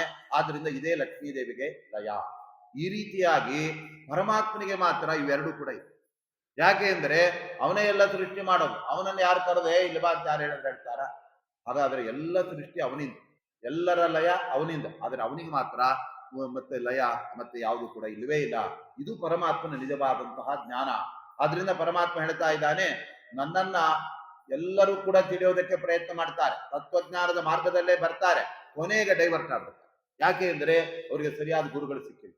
ಅವ್ರು ಏನೇನೋ ಹೇಳ್ಬಿಟ್ಟಿದ್ದಾರೆ, ಪರಮಾತ್ಮ ಮಾಡಿದ ಈ ಜಗತ್ ಸೃಷ್ಟಿ ಎಲ್ಲ ಸುಮ್ಮನೆ ಬಿಡಿ, ಅದೆಲ್ಲ ಏನು ಸುಮ್ಮನೆ, ಅದೆಲ್ಲ ಮಿಥ್ಯಾಭೂತವಾದ. ಆದರೆ ಪರಮಾತ್ಮ ಹೇಳ್ತಾ ಇದ್ದಾನೆ, ಇದೆಲ್ಲ ಸತ್ಯ. ಅರ್ಜುನ ನೋಡಿದ್ದಾನೆ ಅದೆಲ್ಲವನ್ನ. ಅರ್ಜುನ ಪರಮಾತ್ಮನ ದಿವ್ಯವಾದ ವಿಶ್ವರೂಪವನ್ನು ನೋಡಿದಾನೆ. ಅವನು ಜ್ಞಾನಿಯಾದಂತ ಅಪರೋಕ್ಷ ಜ್ಞಾನಿ. ಅವನೇ ನೋಡಿ, ಏನು ಸ್ವಾಮಿ ಅಂತ ವೈಭವ ನಿನ್ನದು ಅಂತೇಳಿ ಬೆರಗಾಗ್ಬಿಟ್ಟಿದ್ದಾನೆ. ಹಾಗಾದ್ರೆ ಒಬ್ಬ ಜ್ಞಾನಿ ಇನ್ನೊಬ್ಬ ಪರಮಾತ್ಮನ ವೈಶಿಷ್ಟ್ಯವನ್ನ ನೋಡಿ ಅವನು ಬೆರಗಾಗಿದ್ದಾನೆ, ಆಶ್ಚರ್ಯಪಟ್ಟಿದ್ದಾನೆ, ಆನಂದ ಪಟ್ಟಿದ್ದಾನೆ ಅಂದ್ರೆ ಅದು ಸುಳ್ಳಾಗಿರೋದು ನೋಡಿ ಯಾರಾದರೂ ಕೂಡ ಆ ರೀತಿಯಾಗಿ ಸಂತೋಷ ಪಡ್ತಾರ? ಮೊದಲೇನು ಹೌದು ಅನ್ಕೋತಾರೆ, ಆಮೇಲೆ ಹತ್ತಿರ ಹೋದ ಅಯ್ಯೋ ಇದು ಸುಳ್ಳು ಅನ್ಕೋತಾರೆ. ಆದ್ದರಿಂದ ಪರಮಾತ್ಮ ತನ್ನ ವಿಶ್ವರೂಪ ದರ್ಶನ ಮಾಡ್ತಿದ್ದೆಲ್ಲ ಸತ್ಯವೇ. ಆದ್ದರಿಂದ ಕಶ್ಚಿನ್ ಮಾಂ ವೇತ್ತಿ ತತ್ವತಃ, ಪರಮಾತ್ಮ ಹೇಳಿ, ನನ್ನನ್ನು ತಿಳ್ಕೊಳ್ಬೇಕು ಅಂತ ತುಂಬಾ ಜನ ಬರ್ತಾರೆ. ಆದರೆ ಸರಿಯಾಗಿ ತಿಳ್ಕೊಂಡವನು ಯಾರು ಒಬ್ಬ ಮಾತ್ರ, ಅದು ನಮ್ಮ ಶ್ರೀಮನ್ ಮಧ್ವಾಚಾರ್ಯರು. ಅವರು ಪರಮಾತ್ಮನನ್ನು ತಾವು ಚೆನ್ನಾಗಿ ತಿಳಿದುಕೊಂಡು ತಾವು ಹೇಗೆ ಸರಿಯಾಗಿ ತಿಳ್ಕೊಂಡಿದ್ದಾರೋ ಅದೇ ರೀತಿಯಾಗಿ ತಮ್ಮ ಅನುಯಾಯಿಗಳಿಗೆ, ತಮ್ಮ ಶಿಷ್ಯರಿಗೆ ಅವರು ತಿಳಿಸಿಕೊಟ್ಟಿದ್ದಾರೆ. ಆದ್ರಿಂದ ಆ ಪರಮಾತ್ಮ ಹೇಳ್ತಾ ಇದ್ದಾನೆ, ಜ್ಞಾನ ಯೋಗಕ್ಕೆ ಬಹಳ ಒತ್ತನ್ನು ನಾನು ಕೊಡ್ತಾ ಇದ್ದೇನೆ ಅರ್ಜುನ. ಯಾಕೆ ಅಂತ ಹೇಳಿದ್ರೆ ನನ್ನನ್ನ ವಿಶೇಷವಾಗಿ ಮೆಚ್ಚಿಸುವುದು ಜ್ಞಾನದಿಂದ ಹೊರತಾಗಿ ಕರ್ಮದಿಂದ ಅಲ್ಲ ಅಂತ ಇದ್ದಾನೆ ಪರಮಾತ್ಮ. ಅಷ್ಟೇ ಅಲ್ಲದೇನೆ ಮೋಕ್ಷವು ಕೂಡ ಜ್ಞಾನದಿಂದ ಲಭ್ಯವಾಗಿರ್ತಕ್ಕಂಥದ್ದೇ ಹೊರತು ಕರ್ಮಗಳಿಂದ ನಮಗೆ ಮೋಕ್ಷ ಯಾವತ್ತೂ ಕೂಡ ಸಿಗೋದಿಲ್ಲ. ನಾವು ಮಾಡಿದ ಸತ್ಕರ್ಮಗಳು, ಯಜ್ಞಯಾಗಾದಿಗಳು ಸ್ವರ್ಗವಂತ ಕೊಡ್ಬೋದು ಅಥವಾ ಇನ್ನೊಂದು ಸುಖವನ್ನ ಕೊಡಬಹುದು. ಆದರೆ ಮೋಕ್ಷಕ್ಕೆ ಹೋಗ್ತೇವೆ ನಾವು ಕರ್ಮ ಮಾಡಿ ಅಂದ್ರೆ ಪರಮಾತ್ಮ ಹೇಳ್ತಾ ಇದ್ದಾನೆ, ಅದು ಕೇವಲ ಜ್ಞಾನದಿಂದ ಮಾತ್ರ ಅದು ಲಭ್ಯವಾಗಿರ್ತಕ್ಕಂಥದ್ದು. ಮೋಕ್ಷದಲ್ಲಿ ಶ್ವೇತದ್ವೀಪ, ಅನಂತಾಸನ, ವೈಕುಂಠ ಆ ಲೋಕಗಳು ಅಂದ್ರೆ ಈ ಕರ್ಮ ಜ್ಞಾನ ಇವೆರಡಲ್ಲಿ ಯಾವುದು ಶ್ರೇಷ್ಠವೋ ಆ ಶ್ರೇಷ್ಠವಾದ ಜ್ಞಾನದಿಂದ ಲಭ್ಯವಾದಂತಹ ಲೋಕಗಳು. ಅದಕ್ಕೆ ಪರಮಾತ್ಮ ಮೊದಲೇ ಹೇಳ್ತಾನೆ, ದೂರೇಣ ಕ್ಯವರಂ ಕರ್ಮ ಅಂತ ಹೇಳ್ತಾನೆ ಪರಮಾತ್ಮ. ನೋಡಪ್ಪ ಅರ್ಜುನ, ನಾನು ಯುದ್ಧ ಮಾಡು ಅಂದರೆ ಬರೀ ಕರ್ಮದಲ್ಲೇ ನಿನ್ನನ್ನು ತೊಡಗಿಸ್ತಿದ್ದೇನೆ ಅಂತ ತಿಳ್ಕೊಳ್ಬೇಡ. ಆದರೆ ಕರ್ಮ ಅದು ಜ್ಞಾನ ಬರುವ ಮುಂಚೆ ಅದು ಕೂಡ ಅಗತ್ಯವಾಗಿ ಬೇಕೇ ಬೇಕು. ಆದರೆ ಜ್ಞಾನ ಬಂದ ನಂತರದಲ್ಲಿ ಅದು ಭಕ್ತಿ, ಧ್ಯಾನ ಮತ್ತೆ ಪರಮಾತ್ಮನಲ್ಲಿ ವಿಶೇಷವಾದಂತಹ ಒಂದು ವಿನಿಯೋಗ ಮಾಡೋದಕ್ಕೆ ಅದೆಲ್ಲ ಸಾಧ್ಯವಾಗತ್ತೆ. ಆದ್ರಿಂದ ಕರ್ಮವನ್ನ ನಾವು ಸುತರಾಂ ಬೈತೇವೆ ಅಂತಲ್ಲ, ನೋಡಿ, ಕರ್ಮದಲ್ಲಿ ಅನೇಕ ದೋಷಗಳಿದೆ, ಜ್ಞಾನದಲ್ಲಿ ಅದೆಲ್ಲ ಇದೆ. ಅದಕ್ಕೆ ಪರಮಾತ್ಮ ಹೇಳ್ತಾ ಇದ್ದಾನೆ, ನೈಷ್ಕರ್ಮ್ಯಮಪಿ, ಜ್ಞಾನವನ್ನ ನೈಷ್ಕರ್ಮ್ಯ ಅಂತ ಕರೆದಿದ್ದಾನೆ. ಅದನ್ನ ನಾವು ಪಡೆದು ಬಿಟ್ರೆ ಈ ಕರ್ಮದಿಂದ ಲಭ್ಯವಾದಂತಹದ್ದು ಸ್ವರ್ಗಾದಿಗಳಾಗಿದೆ. ಆದರೆ ಜ್ಞಾನದಿಂದ ಲಭ್ಯವಾದದ್ದು ಮೋಕ್ಷ, ವೈಕುಂಠ.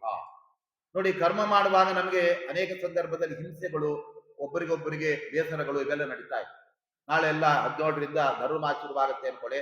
ಬೆಳಿಗ್ಗೆ ಬೇಗ ಎದ್ದು ದೇವರಿಗೆ ಎಲ್ಲ ನೈವೇದ್ಯ ಮಾಡಬೇಕು, ಹುಗ್ಗಿ ನೈವೇದ್ಯ ಅನ್ಕೊಂಡ್ರೆ ಮನೆಯಲ್ಲಿ ಬೇಗ ಬೇಗ ಇಟ್ಟಿಲ್ವಾ ಅಂದ್ರೆ ಅವಳು ಎದ್ದಿರೋದೇ ಇಲ್ಲ, ಅಯ್ಯೋ ನೀವೇ ಇಟ್ಕೊಂಡು ಶುರುವಾಗುತ್ತೆ, ನೀ ಇಟ್ಟಿಲ್ವಾ ನಾ ಮಾಡೋದು ಜಗಳ ಶುರು. ಇದು ದೇವರಿಗೆ ಒಂದು ನೈವೇದ್ಯ ಮಾಡ್ಲಿಕ್ಕೆ ಒಂದು ಕರ್ಮದಲ್ಲಿ ತೊಡಗುವಾಗ ಮನೆಯಲ್ಲಿ ರಂಪ ಶುರುವಾಗುತ್ತೆ. ಅಂದ್ರೆ ಅದೇ ಜ್ಞಾನವನ್ನ ನಾವು ಪಡೆದೆವು, ಜ್ಞಾನ ಅನುಸಂಧಾನದಲ್ಲಿ ನಾವು ಒಬ್ಬರೇ ಇರುವಾಗ ಅಲ್ಲಿ ಯಾವ್ದು ಹಿಂಸೆನೇ ಇದೆ.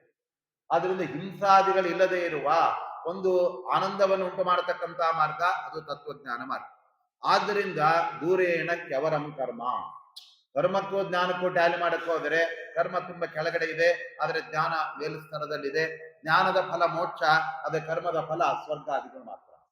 ಆದ್ರಿಂದ ಭಗವಂತ ಇಲ್ಲಿ ಸ್ಪಷ್ಟವಾಗಿ ಹೇಳ್ತಾ ಇದ್ದಾನೆ, ಕರ್ಮವನ್ನು ಮಾಡುವಾಗ ಮತ್ತೆ ಮತ್ತೆ ಪುನಃ ಸಂಸಾರದಲ್ಲಿ ಹುಟ್ಟೋದು ಭಯ ಎಲ್ಲ ಇರುತ್ತೆ. ಯಾಕಂದ್ರೆ ಕರ್ಮ ಅದು ಏನೋ ಒಂದು ಬೇಕಾದನ್ನು ಪಡಿತೇವೆ, ಮತ್ತೆ ಹುಟ್ಟಬೇಕು, ಮತ್ತೆ ಸಾಯ್ಬೇಕು. ಆದ್ರೆ ಜ್ಞಾನವನ್ನು ಪಡೆದರೆ ಅಲ್ಲಿ ಅಭಯ. ಆದ್ರಿಂದ ಪರಮಾತ್ಮ ಯಾರು ನನ್ನ ಜ್ಞಾನ ಪಡೆದಿದ್ದಾರೆ ಅವರಿಗೆ ಮಾ ಶುಚಃ ಅಂತ, ನೀನು ದುಃಖ ಪಡಬೇಡ, ಭಯ ಪಡಬೇಡ.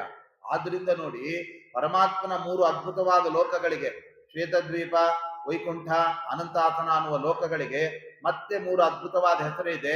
ಅದು ಯಾವುದು ಅಂದ್ರೆ ಅಮೃತಂ, ಕ್ಷೇಮಂ, ಅಭಯಂ ಅಂತ ಹೇಳಿದ. ಶ್ವೇತದ್ವೀಪಕ್ಕೆ ಒಂದು ಲೋಕಕ್ಕೆ ಅಮೃತ ಅಂತ ಹೆಸರು, ಇನ್ನೊಂದಕ್ಕೆ ಅಭಯ ಲೋಕ ಅಂತ ಹೆಸರು, ಇನ್ನೊಂದಕ್ಕೆ ಕ್ಷೇಮ ಲೋಕ ಅಂತ ಹೆಸರು. ನಾವು ಕರ್ಮ ಮಾಡಿ ಮತ್ತೆ ಮತ್ತೆ ಸ್ವರ್ಗಕ್ಕೆ ಹೋಗೋದು, ಭೂಲೋಕಕ್ಕೆ ಬರೋದೆಲ್ಲ ಮಾಡಿದರೆ ನಮಗೆ ಅಮೃತತ್ವ ಇಲ್ಲ, ಮತ್ತೆ ಮತ್ತೆ ಸಾಯಲೇಬೇಕು. ಈ ಭೂಲೋಕಕ್ಕೆ ಕರ್ಮದಿಂದ ದೇಹ ಬಂದರೆ ಅಲ್ಲಿ ಮೃತ ಆಗ್ಲೇಬೇಕು, ಅಮೃತ ಆಗ್ಲಿಕ್ಕೆ ಸಾಧ್ಯ ಇದೆ. ಆದ್ರೆ ವೈಕುಂಠ, ಶ್ವೇತದ್ವೀಪಾದಿಗಳು ಅಮೃತತ್ವವನ್ನು ಕೊಡುತ್ತೆ. ಅಲ್ಲಿ ಹೋದವ ಮತ್ತೆ ಅಮೃತ ಇದೆ. ಅಮೃತ ಆಗಲ್ಲ, ಅವನು ಮೃತನಾಗಲ್ಲ, ಅವನು ಅಮೃತನಾಯ ಆಗ್ಬಿಡ್ತಾನೆ. ನಾವು ಶ್ವೇತದ್ವೀಪ, ವೈಕುಂಠ ಅಲ್ಲೆಲ್ಲ ಹೋದಾಗ ವೈಕುಂಠದಲ್ಲಿ ಎಲ್ಲೂ ವೈಕುಂಠ ಸಮಾರಾಧನೆ ಯಾರು ಮಾಡಲ್ಲ. ಯಾಕಂದ್ರೆ ಭೂಲೋಕದಲ್ಲಿ ಮಾತ್ರ ವೈಕುಂಠ ಸಮಾರಾಧನೆ. ಅವ್ರು ಹೋದವ್ರಿಗೆ ಯಾಕೆ ವೈಕುಂಠ ಸಮಾರಾಧನೆ ಮಾಡೋದು ಅಂದ್ರೆ, ಅವ್ರು ಎಲ್ಲಿ ಹೋಗ್ತಾರೆ ಅಂತ ಗೊತ್ತಿಲ್ಲ, ಬಾಯಲ್ಲಾದ್ರೂ ವೈಕುಂಠ ಲೋಕಕ್ಕೆ ಹೋಗ್ತಾರೆ ಅಂತ ಹೇಳಿ ಅವ್ರನ್ನ ಕಳಿಸ್ಬಿಡೋಣ ಅಂತ ಹೇಳಿ ಅವ್ರಿಗೆ ವೈಕುಂಠ ಸಮಾರಾಧನೆ ಅಂತ ಮಾಡಿ ಕಳಿಸ್ಬಿಡ್ತೀವಿ. ವೈಕುಂಠದಲ್ಲೇ ಇರೋರಿಗೆ ವೈಕುಂಠ ಸಮಾರಾಧನೆ ಇಲ್ಲ. ಯಾಕೆಂದ್ರೆ ಯಾರಿಗೆ ಮರಣವೇ ಇಲ್ಲ, ಅಲ್ಲಿ ಯಾವ ಇಂಥ ಸಮಾರಾಧನೆಗಳೇ ಇಲ್ಲ. ಇದ್ರೆ ಬರೀ ಪರಮಾತ್ಮನ ಸಮಾರಾಧನೆ, ಭಗವಂತನ ಆರಾಧನೆ ನಡೀತಾ ಇದೆ. ಆದ್ದರಿಂದ ಅಲ್ಲಿ ಅಮೃತಂ, ಕ್ಷೇಮಂ, ಅಭಯಂ. ಅದಕ್ಕೆ ಇನ್ನೊಂದು ಲೋಕ, ಅದಕ್ಕೆ ಹೆಸರು ಅದಕ್ಕೆ ಕ್ಷೇಮ. ಅಲ್ಲಿ ನಮ್ಮ ಕ್ಷೇಮ ಸಮಾಚಾರಕ್ಕೆ ಯಾವುದೇ ತೊಂದರೆ ಇಲ್ಲ. ಇಲ್ಲೇನು ನಾವು ಬಾಯಲ್ಲಿ ಕ್ಷೇಮವಾಗಿದ್ದೀರಾ, ಕ್ಷೇಮವಾಗಿದ್ದೀವಿ, ಮತ್ತೆ ಒಳಗಡೆ ದುಃಖಗಳೇ ಇಲ್ಲ. ಆಮೇಲೆ ಅಭಯಂ, ನಮ್ಗೆ ಯಾವ ಭಯವೂ ಕೂಡ ಇಲ್ಲ. ಭಯ ಇರೋದು ಸಂಸಾರದಲ್ಲಷ್ಟೇ ಹೊರತಾಗಿ ನಮಗೆ ಅಲ್ಲಿ ಯಾವ ರೀತಿಯಾದ ಭಯ ಇರೋದಿಲ್ಲ. ಇಲ್ಲಿ ಭಯ ಅಂದ್ರೆ ಯಾವ್ದಾದ್ರಿಂದ ಭಯ ಬರುತ್ತೋ ನಮ್ಗೆ ಗೊತ್ತಿಲ್ಲ. ನಾವು ಒಳ್ಳೆ ಪ್ರೀತಿಯಿಂದ ಚೆನ್ನಾಗಿರ್ಬೇಕು ಅಂತ ಮದುವೆ ಮಾಡ್ಕೊಂಡ್ರೆ ಹೆಂಡತಿಯಿಂದಲೇ 4 ವರ್ಷ ಆದ್ಮೇಲೆ ಭಯ ಶುರುವಾಗುತ್ತೆ. ಯಾಕೆಂದ್ರೆ ಅವಳು ಅದು ಮಾಡಬೇಡಿ, ಇದು ಮಾಡಿ ಭಯ ಶುರು ಮಾಡ್ಬೇಕು. ಒಂದ್ ದಿವಸ ಏನಾಗೋಯ್ತು, ಗಂಡ ಹೆಂಡತಿಗೆ ಜಗಳ ಆಯ್ತು, ಸತ್ಯನಾರಾಯಣ ಪೂಜೆಯಲ್ಲಿ ವ್ಯತ್ಯಾಸಗಳಾಗಿ ಪೂಜೆ ಮುಗಿತು, ರಾತ್ರಿ ಇಬ್ರು ಮಾತು ಬಿಟ್ಬಿಟ್ಟು, ಅವಳು ಆ ಕಡೆ ಮಲ್ಕೊಂಡ್ಬಿಟ್ರು, ಮುಖ ಮಾಡಿ ಈ ಕಡೆ ಮಲ್ಕೊಂಡ್ಬಿಟ್ಟು, ಗಲಾಟೆ. ಇವನು ಹೆದರ್ಕೊಂಡ್ಬಿಟ್ಟು, ನಾಳೆ ಬೆಳಿಗ್ಗೆ ಟಿಫನ್ ಗತಿ ಏನಪ್ಪಾ, ಇವಳು ಮಧ್ಯದಲ್ಲಿ ಸಮಾಧಾನ ಮಾಡ್ಬಿಡಕ್ಕೆ ಎಂದಾದ್ರೂ ಮಾಡ್ಕೊಂಡು ಅಂತ ಹೇಳಿ ಇವನೇನ್ ಮಾಡಿದ್ರೆ, ಬೇಗ ಇಟ್ಬಿಟ್ಟು ಹಾಲ್ಗಿಲ್ ಕಾಯಿಸಿ ಒಳ್ಳೆ ಬಿಸಿ ಬಿಸಿ ಕಾಫಿ ಕೊಟ್ಬಿಟ್ರೆ ಹೆಂಡತಿಗೆ ಖುಷಿಯಾಗಿ ಎಲ್ಲ ಕೋಪ ಮರ್ತ್ ಬಿಡ್ತಾಳೆ ಅಂತ ಹೇಳ್ಬಿಟ್ಟು ಇವನೇನ್ ಮಾಡಿದ, ಹಾಲು ತಂದು, ಬೋಗಣೆ ಹಾಲು ತಂದು ಒಲೆ ಮೇಲೆ ಇಟ್ಟ, ಕಾಯ್ಲಿಕ್ಕೆ ಇಟ್ಟ, ಸ್ಟೋ ಹಚ್ಚಿದ. ಎಷ್ಟೊತ್ತಾರು ಹತ್ತುತ್ತಾನೆ. ನೋಡಿದ್ರೆ ಅವನು ಗೊತ್ತಾಗಿದೆ ಅದು ಹಾಲನ್ನು ಇಟ್ಟಿದ್ದಲ್ಲ, ಅದು ದೋಸೆ ಹಿಟ್ಟನ್ನು ತಗೊಂಡೋಗಿ ಒಲೆ ಮೇಲೆ ಇಟ್ಬಿಟ್ಟಿದ್ದಾನೆ. ಗಡಿಬಿಡಿಯಲ್ಲಿ ಗೊತ್ತೇ ಆಗಿಲ್ಲ. ದೋಸೆ ಹಿಟ್ಟು ಬೆಳಗಿರುತ್ತೆ, ಹಾಲು ಬೆಳಗಿರುತ್ತೆ, ತಗೊಂಡೋಗಿ ಇಟ್ಬಿಟ್ಟಿದ್ದಾನೆ. ಎಷ್ಟೊತ್ತಾದ್ರೂ ಏನದು ಹಾಲು ಕೆನೆ ಬರ್ತಾ ಇಲ್ಲ, ಉಪ್ಪು ಬರ್ತಾ ಇಲ್ಲ, ಬಿಸಿ ಬಿಸಿ ಆಗ್ತಾ ಇಲ್ಲ. ಕೊನೆಗೆ ಹೊತ್ತಿದ್ದು ಆತ್ಮ ಬರಕ್ ಶುರುವಾದ. ಕೊನೆಗೆ ಗಾಬರಿ ಆಗ್ಬಿಟ್ಟ, ಇಳಿಸಿ ಓಡೋಗ್ಬಿಟ್ಟ ಹೊರಗಡೆ. ಫೋನ್ ಮಾಡಿದೆ, ರೀ ದೋಸೆ ಹಿಟ್ಟೆಲ್ಲ ಅವ್ರು ಸೀದೋಗದಿ ಅಲ್ರಿ, ಒತ್ತಿದ್ದೀರ ಅಂತ ಮಾಡಿ. ಅವನು ಅಲ್ಲಿಂದಲೇ ನಡಕ ಶುರುವಾಯ್ತು. ಮನೆ ಬಂದ್ರೆ ಬೈದಾಕ್ಬಿಡ್ತಾಳೆ, ಮನೆ ಬರದೇ ಇದ್ರೆ ಇನ್ನಿಷ್ಟು ರಂಪ. ಹೀಗೆ ಹೆಂಡತಿಯಿಂದಲೇ ಭಯ ಶುರುವಾಗ್ತದೆ, ಅದನ್ನ ಮಕ್ಕಳಿಂದ ಭಯ ಶುರುವಾಗ್ಬಿಡುತ್ತೆ. ಹೀಗಾಗಿ ನಮಗೆ ಅಭಯವಾದಂತಹ ಲೋಕವನ್ನ ನಾವು ಪಡಿಬೇಕು ಅಂದ್ರೆ ಅಭಯಂ ತಿತೀರ್ಷತಾಂಪಾರಂ. ಯಾರು ಸಂಸಾರದ ಭಯದಿಂದ ದಾಟಬೇಕು ಅಂತ ಬಯಸ್ತಾ ಇರ್ತಾರೆ ಅವರಿಗೆ ಪರಮಾತ್ಮ ಒಬ್ಬನೇ ಆಸರೆ. ಅವನು ಕೊಡುವ ಲೋಕಕ್ಕೂ ಕೂಡ ಎಂತ ಹೆಸರು ಅಂದ್ರೆ ಅಭಯ ಅಂತ ಹೆಸರಂತೆ. ಅಲ್ಲಿ ಹೆಂಡತಿ ಗಲಾಟೆ ಇಲ್ಲ, ಹೆಂಡತಿ ಭಯ ಇಲ್ಲ, ಗಂಡನಿಗೆ ಹೆಂಡತಿ ಭಯ ಇಲ್ಲ, ಹೆಂಡತಿ ಗಂಡನ ಭಯ ಇಲ್ಲ. ಅಲ್ಲಿ ಯಾವುದೇ ರೀತಿಯಾದ ಭಯ ಇಲ್ಲದೆ ನಿರ್ಭೀತಿಯಿಂದ ನಾವು ಸಂಸಾರದ ಭಯ ಇಲ್ಲದೆ ಅಲ್ಲಿ ನಾವು ಬಾಳಬಹುದಾದ್ರಿಂದ ಆ ಹಿನ್ನೆಲೆಯಲ್ಲಿ ಪರಮಾತ್ಮ ಈ ಶ್ವೇತದ್ವೀಪ, ಅನಂತಾಸನ, ವೈಕುಂಠ ಎಂಬತಕ್ಕಂತಹ ಲೋಕವನ್ನ ಅವನು ಕೊಡ್ತಾ ಇದ್ದಾನೆ. ಆದ್ದರಿಂದಾಗಿ ಅಂತಹ ಭಗವಂತನ ಜ್ಞಾನದಿಂದ ಅವನು ಸಂತೃಪ್ತನಾಗಿ ಮತ್ತೆ ನಮಗೆ ತನ್ನ ಬಿಂಬ ಅಪರೋಕ್ಷವನ್ನ ಅವನು ಉಂಟು ಮಾಡ್ತಾನೆ. ಆವಾಗ ನಮಗೆ ಮೋಕ್ಷ ಪ್ರಾಪ್ತಿ ಆಗುತ್ತೆ. 12ನೇ ಅಧ್ಯಾಯದಲ್ಲಿ ಪರಮಾತ್ಮ ಒಂದು ಸುಂದರವಾದ ಮಾತನ್ನು ಹೇಳ್ತಾ ಇದ್ದಾನೆ. ನೋಡಿ, ನಮ್ಗೆ ಮೋಕ್ಷ, ಸಂಸಾರದ ಬಿಡುಗಡೆ ಆಗ್ಬೇಕು ಅಂದ್ರೆ ಪರಮಾತ್ಮ ಯಾಕೆ ಮೊರೆ ಹೋಗ್ಬೇಕು? ಲಕ್ಷ್ಮೀ ದೇವಿಗೆ ಮೊರೆ ಹೋಗ್ಬಿಡೋದು. ಲಕ್ಷ್ಮೀ ದೇವಿನ ಕೇಳ್ಕೊಂಡು, ಅಮ್ಮ ನೀನೇ ದುರ್ಗಾ ರೂಪದಿಂದ ಈ ಎಲ್ಲ ಸಂಸಾರಕ್ಕೆ ತರೋದಕ್ಕೆ ಕಾರಣ ಆಗಿದೆಯಾ, ನೀನೇ ಪ್ರಕೃತಿಗೆ ಅಭಿಮಾನಿ ದೇವತೆ, ನೀನೇ ಪ್ರಕೃತಿ ಬಂಧನವನ್ನು ಬಿಡಿಸ್ಬಿಟ್ಟು ನಮಗೆ ದೇವ್ರು ಬೇಕಿಲ್ಲ, ನಾವು ನಿನ್ ಗಂಡನ ಹತ್ರ ಹೋಗಲ್ಲ, ವಿಷ್ಣುವನ್ನ ಧ್ಯಾನ ಮಾಡಲ್ಲ, ಅವನ ಪೂಜೆ ಮಾಡಲ್ಲ, ಅವನ ಜ್ಞಾನ ಪಡೆಯಲ್ಲ, ನಾವು ನಿನ್ನನ್ನೇ ಆರಾಧನೆ ಮಾಡ್ತೇವೆ, ನೀನೇ ನನಗೆ ಮೋಕ್ಷ ಕೊಟ್ಬಿಡು ಅಂದ್ರೆ, ನೋಡಿ ಅದಕ್ಕೆ ಲಕ್ಷ್ಮೀದೇವಿ ಏನ್ ಹೇಳ್ತಾ ಇದ್ದಾಳೆ, ನೀವು ನನ್ನನ್ನು ಉಪಾಸನೆ ಮಾಡಿದರೆ ನಾನ್ ನಿಮಗೆ ಬೇರೆ ಫಲಗಳಿಂದೆಲ್ಲ ಕೊಡಬಹುದು, ಆದ್ರೆ ಮೋಕ್ಷವನ್ನು ಕೊಡಲಾರೆ ಅಂತ. ಓ ನೋಡಿ, ಲಕ್ಷ್ಮೀದೇವಿಯು ಕೂಡ ಪರಮಾತ್ಮನನ್ನು ಕೇಳಿಯೇ ಅವಳು ಮೋಕ್ಷ ಕೊಡೋದು. ರಾಮಾನುಜ ಮತದಲ್ಲಿ ಅವರೇನ್ ಹೇಳ್ತಾ ಇದ್ದಾರೆ ಅಂತಂದ್ರೆ, ಲಕ್ಷ್ಮೀ ದೇವಿ ಪರಮಾತ್ಮ ಇಬ್ರು ಕೂತ್ಕೊಂಡು ಮಾತುಕತೆ ನಡೆಸಿ ಇವನಿಗೆ ಮೋಕ್ಷ ಕೊಡೋಣ ಅಂದ್ರು ಹೂ ಅಂತಾರೆ, ಲಕ್ಷ್ಮೀ ದೇವಿ ಇಲ್ಲ ಅಂದ್ರೆ ದೇವ್ರು ಕೊಡಲ್ಲ ಅಂತ ಹೇಳ್ತಾರೆ. ನೋಡಿ, ಅಲ್ಲಿ ಮತ್ತೆ ದೇವರಿಗೆ ಅಸ್ವಾತಂತ್ರ್ಯವನ್ನು ಒಪ್ಪಿಬಿಟ್ಟಿದ್ದಾರೆ. ನಮ್ಮ ಶ್ರೀಮದ್ ಆಚಾರ್ಯ ಹೇಳ್ತಾ ಇದ್ದಾರೆ, ಏನಮ್ಮೋಚಯಾಮಿ ಅಂತ ಪರಮಾತ್ಮ ಸಂಕಲ್ಪ ಮಾಡ್ತಾರೆ. ಯಾರು ಒಳ್ಳೆ ಸಾಧನೆ ಮಾಡಿ ಒಳ್ಳೆ ಸರಿಯಾದ ರೀತಿಯಲ್ಲಿ ಸಾಧಕ ತನ್ನ ಸಾಧನೆಯನ್ನು ಪರಿಪೂರ್ತಿಗೊಳಿಸ್ತಾನೆ, ಆವಾಗ ಪರಮಾತ್ಮ ಇವನು ಎಲ್ಲ ಮುಗಿಸಿದಾನೆ ಸಾಧನೆ, ಇವನಿಗೆ ನನ್ನ ಬಿಂಬಾಪರೋಕ್ಷ ಕೊಟ್ಟು ಇವನನ್ನ ಸಂಸಾರದಿಂದ ಬಿಡುಗಡೆಗೊಳಿಸ್ತೇನೆ ಅಂತ ಅವನು ಒಬ್ಬನೇ ಸಂಕಲ್ಪ ಮಾಡ. ಅವನ ಸಂಕಲ್ಪಕ್ಕೆ ಲಕ್ಷ್ಮೀದೇವಿ, ಸ್ವಾಮಿ ನೀವು ಯಾರಿಗೆ ಮೋಕ್ಷ ಕೊಡ್ತೀನಿ ಅಂದ್ರೆ ಅದಕ್ಕೆ ನನ್ನ ಸಮ್ಮತಿ ಇದೆ, ನಂದೇನ್ ತಕರಾರಿಲ್ಲ, ನನ್ನ ಸಮ್ಮತಿಯೂ ಬೇಕಾಗಿಲ್ಲ, ನೀವು ನನಗೆ ಇನ್ಫಾರ್ಮೇಶನ್ ಕೊಡಬೇಕಾಗಿಲ್ಲ, ನೀವು ಯಾರ್ಯಾರಿಗೆ ಮೋಕ್ಷ ಕೊಡ್ತೀರೋ ಅದು ನನ್ನದ್ದು ಕೂಡ ಅಲ್ಲಿ ಸಮ್ಮತಿ ಇದೆ ಅಂತ ಅವ್ರು ಹೇಳ್ತಾರೆ. ಪರಮಾತ್ಮ ಎಲ್ಲ ಅವಳ ಸಮ್ಮತಿ ತಗೊಂಡು ಅವ್ರು ಮಾಡೋದು ಅಂತಿಲ್ಲ. ಬೇರೆ ಬೇರೆ ಶಾಸ್ತ್ರಗಳಲ್ಲಿ ಅವರು ಹಾಗೆ, ರುದ್ರದೇವರು ಏನಾದ್ರೂ ವ್ಯಾಪಾರ ಮಾಡ್ಬೇಕಾದ್ರೆ ಅಲ್ಲಿ ಪಾರ್ವತಿ ದೇವಿಯ ಸಹಕಾರ ಬೇಕು, ಆ ಶಕ್ತಿ ದೇವತೆಯ ಸಹಕಾರ ಇಲ್ಲ ಅಂದ್ರೆ ರುದ್ರದೇವರಿಗೆ ಒಂದು ಹೆಜ್ಜೆ ಇಡಕ್ಕೂ ಆಗಲ್ಲ, ಇನ್ನೇನ್ ಜಗತ್ ಸೃಷ್ಟಿ ಮಾಡ್ತಾರೆ, ಇನ್ನೇನ್ ಭಕ್ತರನ್ನು ಕಾಪಾಡ್ತಾರೆ ಅಂತ ಹೇಳ್ತಾರೆ. ಶಂಕರಾಚಾರ್ಯರವರು ಸೌಂದರ್ಯ ಲಹರಿ, ಬೇರೆ ಬೇರೆ ಲಹರಿಗಳನ್ನು ರಚನೆ ಮಾಡಿದ್ದಾರೆ. ಅದರಲ್ಲಿ ಅವ್ರು ಹೇಳ್ತಾರೆ, ಶಿವಶಕ್ತಿಯ ಯುಕ್ತೋ ಯದಿ ಭವತಿ ಶಕ್ತಃ ಪ್ರಭವಿತುಂ ನಚೇ ದೇವಂ ದೇವಃ ನ ಖಲು ಸ್ಪಂದಿತುಮಪಿ ಅಂತ ಹೇಳ್ತಾರೆ. ನೋಡಿ, ರುದ್ರದೇವರು ಏನೇ ಕೆಲಸ ಮಾಡ್ಬೇಕಾದ್ರೆ ಅವಳಿಗೆ ಶಕ್ತಿ ದೇವತೆಯ ಸಹಕಾರ ಬೇಕು, ಪಕ್ಕದಲ್ಲಿ ಪಾರ್ವತಿ ಇರ್ಬೇಕು. ಅಲ್ಲೋಗಿ ಇದು ಮಾಡಿ ಅಂತ ಹೇಳ್ತಾ ಇದ್ದಾರೆ. ಕೆಲವರಿಗೆಲ್ಲ ಏನಾದ್ರು ಹೇಳ್ತಾ ಇದ್ದಾರೆ ಗಂಡನ್ ತೋಚತ್ತೆ, ಅದು ಇಲ್ಲ ಅಂದ್ರೆ ಅವ್ನೇನೋ ತಪ್ಪು ಮಾಡ್ಬಿಡ್ತಾ ಇರ್ತಾರೆ. ಸತ್ಯನಾರಾಯಣ ಪೂಜೆ ಕೂತ್ಕೊಂಡಾಗ ಪುರೋಹಿತರು ಹೇಳ್ತಾರೆ, ಕೇಶವಾಯ ಸ್ವಾಹ ಆಚಮನ ಮಾಡಿ ಅಂದ್ರೆ ಅವನೇನು ಆಚಮನ ಅಂದ್ರೆ ಏನು ಕೇಳ್ತಾನೆ, ಅದೇ ಗೊತ್ತಿರಲ್ಲ. ಗೊತ್ತಿಲ್ವೇನ್ರಿ, ಆಚಮನ ಅಂದ್ರೆ ನೀರು ಕುಡಿಯೋದು, ಅವನೇನ್ ಮಾಡಿ ಚಮ್ಮ ನೀರೇ ಗಡಗಡ ಕುಡಿಯಕ್ ಹೋಗ್ತಾನೆ. ಹೆಂಡತಿ ಹೇಳ್ತಾರೆ, ರೀ ಆ ಕೌಳಿಗೆಲ್ಲಿರೋ ನೀರು ಕುಡಿಯಿರಿ, ಚಂಬೆತ್ಬೇಡಿ ಅಂತ ಅವಳು ಹೇಳ್ತಾರೆ. ಆವಾಗ ಇವನು ಜ್ಞಾನೋದಯ. ಅಂದ್ರೆ ಸಾಮಾನ್ಯನಿಗೆ ಒಬ್ಬ ಪಕ್ಕದಲ್ಲಿ ಹೆಂಡತಿ ಇರ್ಬೇಕು, ಅದು ಮಾಡಿ ಇದು ಮಾಡಿ, ಯಾರ್ಯಾರು ಎಷ್ಟು ದಕ್ಷಿಣ ಕೊಡ್ಬೇಕು ಅಂತ ಹೆಂಡತಿ ಗೊತ್ತಿರದು. ಇವನೇನು ದೊಡ್ಡ ಆಚಾರ ಬಂದಾರೆ ಅಂತ ಹೇಳಿ 1000 ರೂಪಾಯಿ ಕೊಡಕ್ ಹೋದ್ರೆ, ರೀ 100 ರೂಪಾಯಿ ಕೊಡಿ ಸಾಕು ಅಂತ ಹೇಳ್ತಾರೆ. ಯಾಕಂದ್ರೆ ಯಾರ್ಯಾರ ಲೆವೆಲ್ ಅವಳಿಗೆ ಚೆನ್ನಾಗಿ ಗೊತ್ತಿರ. ಹಂಗೆ ಇವರು ಶಿವನಿಗೆ ಹೇಳ್ಬಿಡ್ತಾರೆ, ಶಿವಶಕ್ತಿಯುಕ್ತ ಯದಿ ಪ್ರಭವತಿ.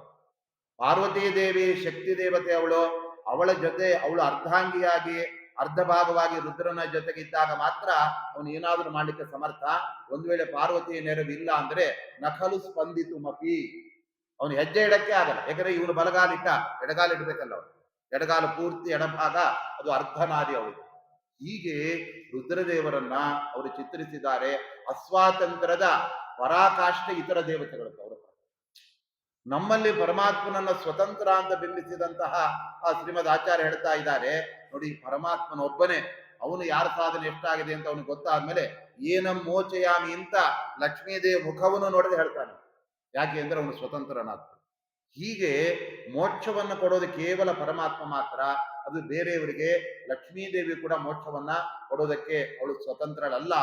ಆದ್ದರಿಂದ ಲಕ್ಷ್ಮೀದೇವಿಯೇ ತನ್ನನ್ನ ಯಾರು ಪೂಜೆ ಮಾಡ್ಲಿಕ್ಕೆ ಬರ್ತಾ ಇದ್ದಾರೆ ಅವಳಿಗೆ ಲಕ್ಷ್ಮೀದೇವಿ ಹೇಳ್ತಾ ಇದ್ದಾಳೆ, ನೋಡಿಪ್ಪ ನೀವು ನನ್ನನ್ನು ಮೆಚ್ಚಿಸ್ಬೇಕು ಅಂತ ಬಂದ್ರೆ ನಾನು ಪೂಜೆಯಲ್ಲಿ ಭಾರಿ ಕಠಿಣಳು, ನನಗೆ ಹಂಗೆ ಹಿಂಗೆ ಪೂಜೆ ಎಲ್ಲ ಕರೆಕ್ಟ್ ಆಗಬೇಕು, ಅದರಲ್ಲಿ ಲೋಪ ಬಂದ್ರೆ ನಿಮ್ಗೆ ಅನುಗ್ರಹ ಮಾಡಲ್ಲ ಅಂತ. ಆದ್ರಿಂದ ಲಕ್ಷ್ಮೀದೇವಿಯ ಪೂಜೆ ಅಂದ್ರೆ ವರಮಹಾಲಕ್ಷ್ಮಿ ಮಾಡ್ಬೇಕಾದ್ರೆ ನೋಡಿ 5 ಜನ ಮುತ್ತೈದೆಯರು ಕರಿಬೇಕು, 5 ಸ್ವೀಟ್ ಆಗ್ಬೇಕು, 5 ಸೀರೆ ಧೋತ್ರಗಳು, 5 ಎಲ್ಲ 5 ಜೊತೆ ಆಗ್ಬೇಕು. ಅದೇ ದೇವರಿಗೆ ಪತ್ರಂ ಪುಷ್ಪಂ ಫಲಂ ತೋಯಂ ಯೋಮೇ ಭಕ್ತ್ಯ ಪ್ರಯಚ್ಛತಿ. ದೇವರು ಹೇಳ್ತಾ ಇದ್ದಾನೆ, ಒಂದು ಎಲೆ ಇಡಪ್ಪ ಸಾಕು, ಒಂದು ತುಳಸಿ ಎಲೆ ಇಟ್ಬಿಡಂತ ಅಲ್ಮೇಲೆ ಸಾಕು. ಫಲಂ ಒಂದು ಹಣ್ಣಿಡು ಸಾಕು, ಅದು ಗಲಾಟೆ ಮಾಡ್ಕೊಂಡು ಅವ್ರ ಹತ್ರ ಚರ್ಚೆ ಮಾಡಿ 10 ಹಣ್ಣೆಲ್ಲ ಇಡ್ಬೇಕಾಗಿಲ್ಲ. ಒಂದನ್ನು ಬಾಳೆಹಣ್ಣು ಚೀಪಾ ಸಿಕ್ಕರೆ ಅದೇ ತಂದಿರ್ತಾರೆ. ತೋಯಂ ನೀರಿಲ್ವಾ ನಿನಗೆ? ಆ ನೀರು ಒಂದು ಬಟ್ಲಲ್ಲಿ ನೀರು ಹಾಕು, ಅದಕ್ಕೊಂದು ಪಚಕರ್ಪೂರ ಕೇಸರಿ ಹಾಕಿ ತುಳಸಿ ಹಾಕು, ದೇವರೇ ನಿಂಗೆ ಜಲ ಸಮರ್ಪಣೆ. ಆಮೇಲೆ ಪತ್ರಂ ಪುಷ್ಪ, ಹಾಗೆ ಹೂವು ಅಷ್ಟೇ, ಯಾವುದೋ ಒಂದು ಸಣ್ಣ ಹೂ ಇಟ್ಟರು ಸಾಕು. ಆದ್ರೆ ಮಹಾಲಕ್ಷ್ಮೀ ದೇವಿಗೆ ಏನು ಅಲಂಕಾರ ಬೇಕು ಅದಾಗಬೇಕು. ಲಕ್ಷ್ಮಿ ತುಪ್ಪದಲ್ಲಿ ಎಲ್ಲ ಕರಿಬೇಕು, ಯಾವ್ದಾದ್ರು ಎಣ್ಣೆಯಲ್ಲಿ ಕರೆ ಲಕ್ಷ್ಮೀ ದೇವಿಗೆ ಆಗಲ್ಲ. ಅದಕ್ಕೆ ಲಕ್ಷ್ಮೀ ದೇವಿ ಏನ್ ಮಾಡ್ತಾಳೆ ಅಂದ್ರೆ, ನೋಡಿ ನನ್ನನ್ನು ಒಲಿಸ್ಕೊಳ್ಬೇಕು ಅಂದ್ರೆ ಇಷ್ಟೆಲ್ಲ ನಿಮ್ ಕಷ್ಟಗಳಿದೆ, ಅದರ ಬದಲಾಗಿ ದೇವ್ರ ಹತ್ರ ಹೋಗ್ಬಿಡಿ, ತುಳಸಿ ಹಿಡ್ಕೊಂಡು ಹೋದ್ರೆ ದೇವ್ರ ಅನುಗ್ರಹ ಮಾಡ್ಬಿಡ್ತಾರೆ. ನನ್ನ ಹತ್ರ ಆದ್ರೆ ಎಲ್ಲ ಸೀರೆ ದೋತ್ರ ಎಲ್ಲ ಅವ್ರಿಗೆಲ್ಲ ಮುತ್ತೈದೆಯರು ಕೊಡ್ಬೇಕು. ಅಂದ್ರೆ ಲಕ್ಷ್ಮೀ ದೇವಿ ನನ್ನ ಉಪಾಸನೆ ಮಾಡ್ಬೇಕು ಅಂದ್ರೆ ತುಂಬಾ ಕಠಿಣಗಳು, ನಿಯಮ ನಿಷ್ಠೆಗಳೆಲ್ಲ ಇದೆ. ಅವೆಲ್ಲ ನೀವು ಮಾಡಿ ಒಂದು ತರ ಮಾಡ್ಬೇಕು, ಇನ್ನೊಂದ್ಸರ ಮಾಡಕ್ ಆಗಲ್ಲ. ಆದ್ರೆ ನೀವು ಅಷ್ಟೆಲ್ಲ ಮಾಡಿ ನನ್ನನ್ನು ಒಲಿಸ್ಕೊಂಡ್ರು ಕೂಡ ನಾನು ಸಂಪತ್ತು ಕೊಡಬಹುದೇ ಹೊರತು ಮೋಕ್ಷ ಕೊಡಲ್ಲ. ಮೋಕ್ಷ ಕೊಡಬೇಕಾದ್ರೆ ಮತ್ತೆ ನೀವು ಪರಮಾತ್ಮ ಉಪಾಸನೆ ಮಾಡ್ಲೇಬೇಕು. ನಿಮಗೆ ಎರಡೆರಡು ಆಯ್ತು. ಈಗ ಶ್ರೀತತ್ವದ ಉಪಾಸನೆ ಮಾಡ್ಬೇಕು, ಆನಂತರದಲ್ಲಿ ಪರಮಾತ್ಮನನ್ನು ಉಪಾಸನೆ ಮಾಡ್ಬೇಕು. ಅದ್ರ ಬದಲು ನೀವು ಬರೀ ಭಗವಂತನ ಉಪಾಸನೆ ಮಾಡಿದರೆ ಅವನ ಎಡಭಾಗದಲ್ಲಿ ನಾನಿದ್ದು ನಿಮ್ಮ ಸೇವೆಯನ್ನ ನಾನು ತಗೊಂಡ್ಬಿಡ್ತೇನೆ. ಅವಾಗ ಒಂದೇ ಉಪಾಸನೆ, ಅದು ಪರತತ್ವ ಪರಮಾತ್ಮನ ಉಪಾಸನೆ, ಅದರಿಂದಲೇ ಮೋಕ್ಷ ಸಿಕ್ಬಿಡತ್ತೆ. ಆದ್ರಿಂದ ಯಾವುದೇ ಕಾರಣಕ್ಕೆ ನನ್ನನ್ನ ಪ್ರತ್ಯೇಕವಾಗಿ ಉಪಾಸನೆ ಮಾಡಬೇಡಿ. ಇದು ಲಕ್ಷ್ಮೀ ದೇವಿಯ ಒಂದು ಆದೇಶ. ವಿಷ್ಣುನಾ ಸಹಿತ ಧ್ಯಾತ ಸಾಪಿ ತುಷ್ಟಿಂ ಪರಾಮೃತೆ. ಪರಮಾತ್ಮನ ಜೊತೆಗೆ ಲಕ್ಷ್ಮೀ ದೇವಿಯ ಪೂಜೆ ನಡೆದರೆ ಅದು ಅವಳಿಗೆ ಇಷ್ಟವಾಗುತ್ತೆ ಹೊರತಾಗಿ ಅವಳನ್ನು ಮಾತ್ರ ಕರೆದು ಅಯ್ಯೋ ನಿನ್ ಗಂಡ ಬೇಡಮ್ಮ, ನಾವೆಲ್ಲ ಬರೀ ಲಕ್ಷ್ಮೀ ಉಪಾಸಕರು, ನಮ್ಗೆ ದುಡ್ಡು ಬೇಕು, ನಿನ್ ನಾರಾಯಣ ಅಂದ್ರೆ ಭಕ್ತಿ ಮಾಡು ವಿರಕ್ತಿ ಮಾಡು ಅಂತೆಲ್ಲ ಹೇಳ್ತಾನೆ, ಅವೆಲ್ಲ ನಮಗಾಗಲ್ಲ ಅಂದ್ರೆ ಲಕ್ಷ್ಮೀ ದೇವಿ ಹೇಳ್ತಾಳೆ, ನಾನು ಪರಮ ಪತಿವ್ರತೆಯಾದ್ರಿಂದ ನಮ್ಮ ಯಜಮಾನರು ಕರೀದೇ ಇದ್ರೆ ನಾನು ಬರೋದೇ ಇಲ್ಲ ಅಂತ. ಆದ್ದರಿಂದ ವರಮಹಾಲಕ್ಷ್ಮಿ ಅಂದ್ರೆ, ವರ ಅಂದ್ರೆ ಶ್ರೇಷ್ಠನಾದ ಪರಮಾತ್ಮ, ಲಕ್ಷ್ಮಿ ಅಂದ್ರೆ ಮಹಾಲಕ್ಷ್ಮಿ, ಅವರಿಬ್ಬರು ಪೂಜೆ ಮಾಡ್ಬೇಕು ಅಂತ ಇರೋದು. ಇವ್ರು ಹಂಗಲ್ಲ, ವರ ಅಂದ್ರೆ ಒಡ ಕೊಡೋ ಲಕ್ಷ್ಮೀ ದೇವಿ, ಅವಳದೇ ಪೂಜೆ ಮಾಡ್ತೇವೆ. ನಮ್ಗೆ ಲಕ್ಷ್ಮೀ ವರ ಬೇಡ, ಲಕ್ಷ್ಮಿ ವರ ಕೊಡೋದು ಬೇಕು. ಅವನಿಗೆ ವರ ಶ್ರೇಷ್ಠನಾದ ಹೋದರೆ ಬೇಡ ಅಂತ. ಆದ್ರೆ ಪರಮಾತ್ಮ ಅಲ್ಲಿ ತಾನು ಕೂಡ ಲಕ್ಷ್ಮೀ ದೇವಿಯ ಮೋಕ್ಷವನ್ನು ಕೊಡಲ್ಲ ಅಂತ ಬಹಳ ಸ್ಪಷ್ಟವಾಗಿ ಆ ಗೀತೆ 12ನೇ ಅಧ್ಯಾಯ ಹೇಳ್ತಾ ಇತ್ತು.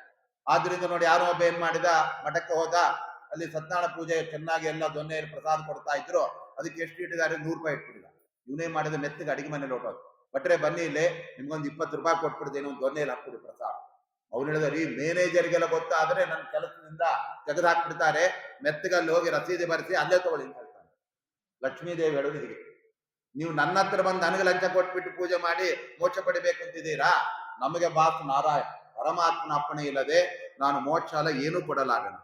ಆದ್ದರಿಂದ ಶ್ರೀಯಂಬಸಾನ ಅಮೃತತ್ವಮಾಯನ್ನಂತ ವೇದಗಳೆಲ್ಲ ಶ್ರೀತತ್ವದ ಉಪಾಸನೆಯಿಂದಲೂ ಮೋಕ್ಷ ಬರುತ್ತೆ ಅಂತ ಹೇಳಿದ್ರು ಕೂಡ, ಶ್ರೀತತ್ವದ ಉಪಾಸನೆಯ ನಂತರ ಮತ್ತೆ ಪರಮಾತ್ಮನ ಉಪಾಸನೆ ಮಾಡಲೇಬೇಕು. ಆತ್ಮಾವಾರೇ ದ್ರಷ್ಟವ್ಯ. ಅದು ಎಲ್ಲೂ ಕೂಡ ಲಕ್ಷ್ಮಿಯನ್ನು ಸ್ತೋತ್ರ ಮಾಡಿ ಅವಳನ್ನು ನೋಡಿ ಅವಳ ಅಪರೋಕ್ಷ ಪಡೀರಿ ಅಂತ ಹೇಳಿಲ್ಲ, ಪರಮಾತ್ಮನ ಬಗ್ಗೆ ಅಲ್ಲಿ ಹೇಳಿರ್ತಕ್ಕಂಥದ್ದು. ಆದ್ರಿಂದ ಭಗವಂತ ಇಲ್ಲಿ ಹೇಳ್ತಾ ಇದ್ದಾನೆ, ಮೋಕ್ಷವನ್ನು ನಾನೇ ಕೊಡೋದು. ಆದ್ದರಿಂದ ಅಕ್ಷರ ತತ್ವ ಅಂತ ಹೇಳಿಬಿಟ್ರೆ ಅದು ಮಹಾಲಕ್ಷ್ಮೀ ದೇವಿ, ಕ್ಷರಪುರುಷರು ಅಂತ ಹೇಳ್ಬಿಟ್ರೆ ಅದು ಬ್ರಹ್ಮಾದಿಗಳೆಲ್ಲ, ಅವರೆಲ್ಲ ನನ್ನನ್ನು ಒಲಿಸ್ಕೊಳ್ಳೋದಕ್ಕೆ ಅವ್ರು ನಮ್ಗೆ ಉಪಕಾರ ಮಾಡ್ತಾರೆ. ಹಾಗಬಿಟ್ಟು ಅವರೇ ಎಲ್ಲವನ್ನು ಕೊಡೋದಕ್ಕೆ ಸಾಧ್ಯ ಇಲ್ಲ. ಆದ್ರಿಂದ ಮಾರ್ಕಾಂಡೇಯರಿಗೂ ಕೂಡ ರುದ್ರದೇವರ ಮಾತಿನಲ್ಲಿ ಇದು ಸ್ಪಷ್ಟ ಆಗ್ತಾ ಇದೆ. ಮಾರ್ಕಾಂಡೇಯರಿಗೆ ಅಪಮೃತ್ಯುವನ್ನೇ ರುದ್ರದೇವರು ಪರಿಹಾರ ಮಾಡಿದರು. ಅದು ನೋಡಿ ಖುಷಿಯಾಗಿ ಮಾರ್ಕಾಂಡೇಯರು ಕೇಳ್ತಾರೆ, ಸ್ವಾಮಿ ನೀವೇ ಅಪಮೃತ್ಯು ಪರಿಹಾರ ಮಾಡಿ ಕಲ್ಪ ಮುಗಿಯವರೆಗೆ ಆಯುಷ್ ಕೊಟ್ಬಿಟ್ಟಿದ್ದೀರಾ, ಯಾರಿಗೂ ಇಂತಹ ಆಯುಷ್ ಯಾರು ಕೊಟ್ಟದ್ದು ಇಲ್ವೇ ಇಲ್ಲ, ಹಾಗೆ ಇನ್ನೊಂದು ಪ್ರಾರ್ಥನೆ, ಮೋಕ್ಷವನ್ನೇ ನೀವೇ ಕೊಟ್ಬಿಡಿ ಅಂತ. ಮಾರ್ಕಾಂಡೇಯರಿಗೆ ತಕ್ಷಣ ಹೌದೇನಪ್ಪ ಅದು ಕೊಟ್ಬಿಡ್ತೇನೆ ಅಂತ ಹೇಳ್ಬೋದಿತ್ತು ರುದ್ರದೇವರು ಹೇಳ್ತಾ ಇದ್ದಾರೆ, ಅಹಂ ಭೋಗ ಪ್ರದೋ ವತ್ಸ ಮೋಕ್ಷದಸ್ತು ಜನಾರ್ದನ ಅಂತ ಹೇಳ್ತಾರೆ. ಇದು ರುದ್ರದೇವರ ಮಾತೆ, ಮಾರ್ಕಾಂಡೇಯ ಪುರಾಣದಲ್ಲಿ ಉಲ್ಲೇಖ ಇದೆ. ನಾನು ಕೇವಲ ಸುಖ ಭೋಗಗಳನ್ನು ಕೊಡ್ತೇನೆ, ನಿಮ್ಗೆ ಆಯುಷ್ ಬೇಕಾ, ಆರೋಗ್ಯ ಬೇಕಾ, ಅನಂತರದಲ್ಲಿ ಬೇರೆ ಮನಸ್ಸಿನ ಒಳ್ಳೆ ನೆಮ್ಮದಿ ಬೇಕಾ, ಅದೆಲ್ಲ ಕೊಡ್ತೇನೆ. ಮೋಕ್ಷ ಬೇಕು ಅಂದ್ರೆ ಅದು ನಾನು ಪರಮಾತ್ಮನಿಗೆ ಮೊರೆ ಹೋಗ್ತಾ ಇದ್ದೇನೆ, ನಾನೇನ್ ಮೋಕ್ಷ ಕೊಡಕ್ಕಾಗತ್ತೆ, ಮೋಕ್ಷದಸ್ತು ಜನಾರ್ದನ. ಇದರಿಂದ ನಮಗೆ ಪರಮಾತ್ಮ ತಾನೇ ಇದನ್ನು ಸ್ಪಷ್ಟವಾಗಿ ಹೇಳ್ತಾರೆ. ಈ ಬೇರೆ ಯಾರು ಕೂಡ ನಾನು ಮೋಕ್ಷ ಕೊಡ್ತೇನೆ ಅಂತ ಹೇಳಲೇ ಇಲ್ಲ. ಕೃಷ್ಣ ಇಲ್ಲಿ ಬಹಳ ಸ್ಪಷ್ಟವಾಗಿ ಹೇಳ್ತಾ ಇದ್ದಾನೆ, ತೇಷಾಮಹಂ ಸಮುದ್ಧರ್ತ ಕರ್ಮ ಸಂಸಾರ ಸಾಗರ. ನಾನೇ ನಿಮ್ಮನ್ನೆಲ್ಲ ಸಂಸಾರದಿಂದ ಬಿಡುಗಡೆ ಮಾಡಿ ನಿಮ್ಗೆ ಕರಾವಲಂಬನ ಕೊಟ್ಟು ಮೇಲಕ್ಕೆ ನಾನು ಮೋಕ್ಷ ಕರ್ಕೊಂಡು ಹೋಗ್ತೇನೆ. ಆದ್ರಿಂದ ನೀವು ನನ್ನನ್ನೇ ಉಪಾಸನೆ ಮಾಡಿ, ನನ್ನ ಸ್ಮರಣೆ ಮಾಡಿ, ಯಾವುದೇ ಕರ್ಮಗಳನ್ನು ಮಾಡಿದ್ರೆ ನನಗೆ ಸಮರ್ಪಣೆ ಮಾಡಿ ಅಂತ. ನಾವು ಸತ್ಕರ್ಮಗಳನ್ನೆಲ್ಲ ಮಾಡಿದಾಗ ಯಾರಿಗೆ ಸಮರ್ಪಣೆ ಮಾಡಬೇಕು ಅಂತ ಕರ್ಮಗಳನ್ನೆಲ್ಲ ಮಾಡಿ ಯಾವ ದೇವರಿಗೆ ಸಮರ್ಪಣೆ ಮಾಡಬೇಕು ಅಂತ ಅನ್ಕೊಳ್ತಾ ಇರುವಾಗಲೇ ಪರಮಾತ್ಮ ಬಂದು ಹೇಳಿದ, ಅವರವರಿಗೆ ಸಮರ್ಪಣೆ ಮಾಡಬೇಡಿ, ನೀವು ಮತ್ಕುರು ತತ್ಪುರುಷ ಮದರ್ಪಣ, ನನಗೆ ಅರ್ಪಣೆ ಮಾಡಿ. ಈ ಮಾತನ್ನು ಬೇರೆ ಯಾರು ಹೇಳಿಲ್ವ? ರುದ್ರದೇವರು ಹೇಳಿದಾರಾ? ಏನು ಏನ್ ಮಾಡ್ಕೊಂಡು ನನ್ ಕೊಡು ಅಂತ ಅವ್ರು ಹೇಳಿದ್ರು, ಬೇರೆ ಯಾರು ಹೇಳಿದ್ರು. ಹಾಗಾದ್ರೆ ಪರಮಾತ್ಮ ನಮಗೆ ಎಲ್ಲೇ ಸಂದೇಹ ಬರದಂತೆ ಅದು ಸ್ಪಷ್ಟವಾಗಿ ತನ್ನ ವಚನಗಳೆಲ್ಲ ಹೇಳಿದಾನೆ. ನೀವೆಲ್ಲ ಏನೇನ್ ಮಾಡ್ತೀರೋ ಅದು ನನ್ನದೇ ಪೂಜೆ ಅಂತ ತಿಳ್ಕೊಂಡ್ಬಿಡಿ. ಆದ್ರಿಂದ ನನ್ನ ಸ್ಮರಣೆ ಮಾಡಿ, ನನ್ನ ಸ್ಮರಣೆ ಮಾಡ್ಲಿಕ್ಕೆ ಆಗಲ್ವಾ, ಪ್ರಯತ್ನನಾದ್ರೂ ಮಾಡಿ ಅಂತ ಒಂದೊಂದೇ ನಮ್ಮ ಹಂತಕ್ಕೆ ಇಳಿತಾ ಇದ್ದಾನೆ. ಕೊನೆಗೆ ಅದು ಆಗ್ಲಿಲ್ವಾ, ಯಾವ ಅಹಂಕಾರ ಮಮಕಾರಗಳನ್ನು ಬಿಟ್ಟು ನನಗೋಸ್ಕರ ಕರ್ಮ ಆದ್ರೂ ಮಾಡಿ, ಮುಂದೆ ನಿಮ್ಮನ್ನು ಅಲ್ಲಿಗೆ ತರ್ತೇನೆ ನಾನು. ಯಾಕೆಂದ್ರೆ ಅಧಿಕಾರಿಗಳು ಬೇರೆ ಬೇರೆ ತುಂಬಾ ಲೋ ಅಲ್ಲಿದ್ದಾಗ ಅವ್ರನ್ನ ಪರಮಾತ್ಮ ಯಾವತ್ತೂ ಕೂಡ ನಿಮ್ಗೆ ಮಾಡಕ್ಕಾಗಲ್ವ ನನ್ನ ಸ್ಮರಣೆ, ಹೋಗಿ ಬಿಟ್ಬಿಡೋದಿಲ್ಲ. ನಿಮಗೆ ಬೇರೆ ಬೇರೆ ಕಾರಣಗಳಿಂದ ದೇವರ ಸ್ಮರಣೆ ಮಾಡ್ಲಿಕ್ಕೆ ಆಗಿರಲ್ಲ, ನನಗೋಸ್ಕರ ಕರ್ಮ ಮಾಡ್ತೀನಿ ಅಂತ ಮಾಡಿಪ್ಪ. ಬೆಳಗ್ಗೆಯಿಂದ ಎದ್ದು ರಾತ್ರಿ ಮಲಗುವವರೆಗೆ ಏನೇನ್ ಮಾಡಿದೆ ತವಾರಾಧನಂ ಅಂತ ಅನ್ಕೊಂಡ್ ಮಾಡಿ, ಆವಾಗ ಅದಕ್ಕೂ ನಾನು ಕರ್ಮ ಸಮರ್ಪಣೆ ಆಯ್ತು. ಆದ್ದರಿಂದ ಭಗವಂತ ಎಲ್ಲ ಕರ್ಮಗಳನ್ನ ಯತ್ಕರೋಷಿ ಯದಶ್ನಾಸಿ ಯಜ್ಜುಹೋಷಿ ದದಾಸಿ ತತ್ಕುರುಷ್ವ ಮದರ್ಪಣಂ ಅಂತ ಹೇಳಿಬಿಟ್ಟು ಅದೆಲ್ಲವನ್ನು ಕೂಡ ನನಗೇ ಸಮರ್ಪಣೆ ಮಾಡಿ ಅಂತ ಹೇಳಿದಾಗ ಆ ಪರಮಾತ್ಮ ನಮ್ಮೆಲ್ಲರ ಕರ್ಮಗಳನ್ನ ಅವನು ಸ್ವೀಕಾರ ಮಾಡ್ತಾ ಇದ್ದ. ನಮ್ಗೆಲ್ಲ ಸಂದೇಹ ಬರುತ್ತೆ, ಏನ್ ಈ ಕರ್ಮವನ್ನು ಸಮರ್ಪಣೆ ಮಾಡುದು ಅಂದ್ರೆ ಹೇಗೆ?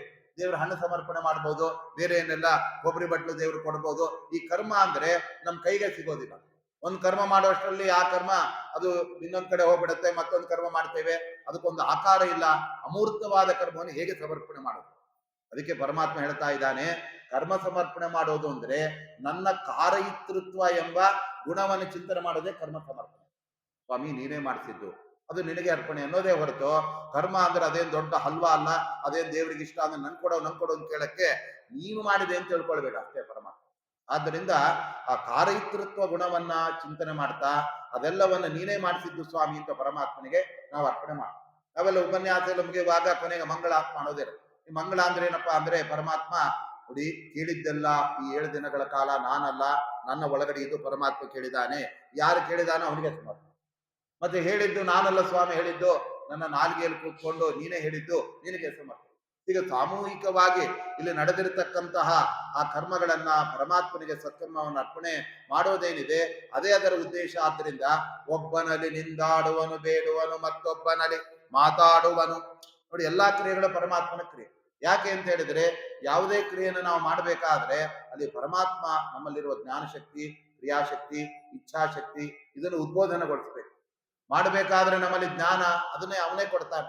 ಹೀಗೆ ಎಲ್ಲ ಪರಮಾತ್ಮನನ್ನ ನಾವು ಅವಲಂಬಿಸಿಕೊಂಡು ನಾವಿರ್ತಕ್ಕಂತಹದ್ದಾಗಿದೆ.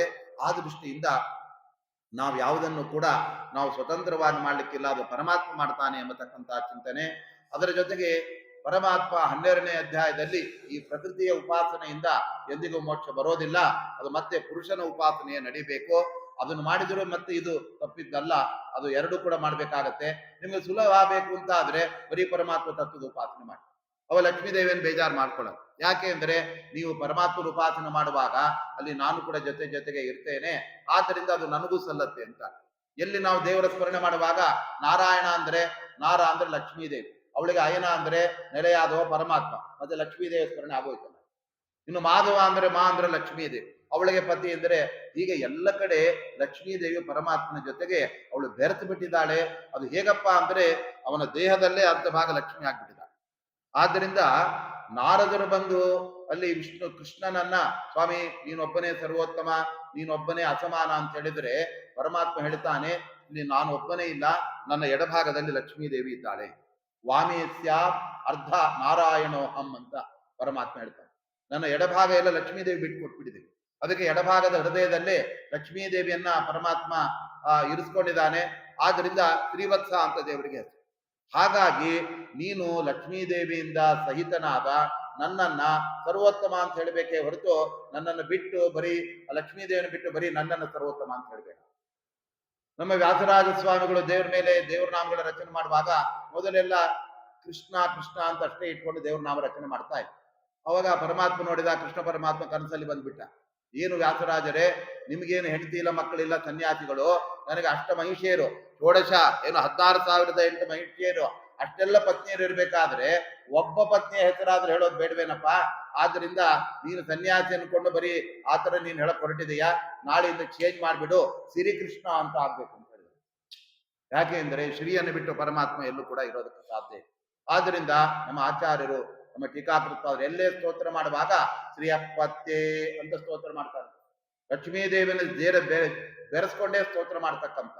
ಯಾಕೆ ಅಂದ್ರೆ ಎಲ್ಲೂ ಕೂಡ ನಾವು ಪರಮಾತ್ಮನನ್ನ ಲಕ್ಷ್ಮೀ ದೇವಿಯನ್ನ ಅಲ್ಲಿ ಬೇರ್ಪಡಿಸೋದಕ್ಕಾಗಲ್ಲ.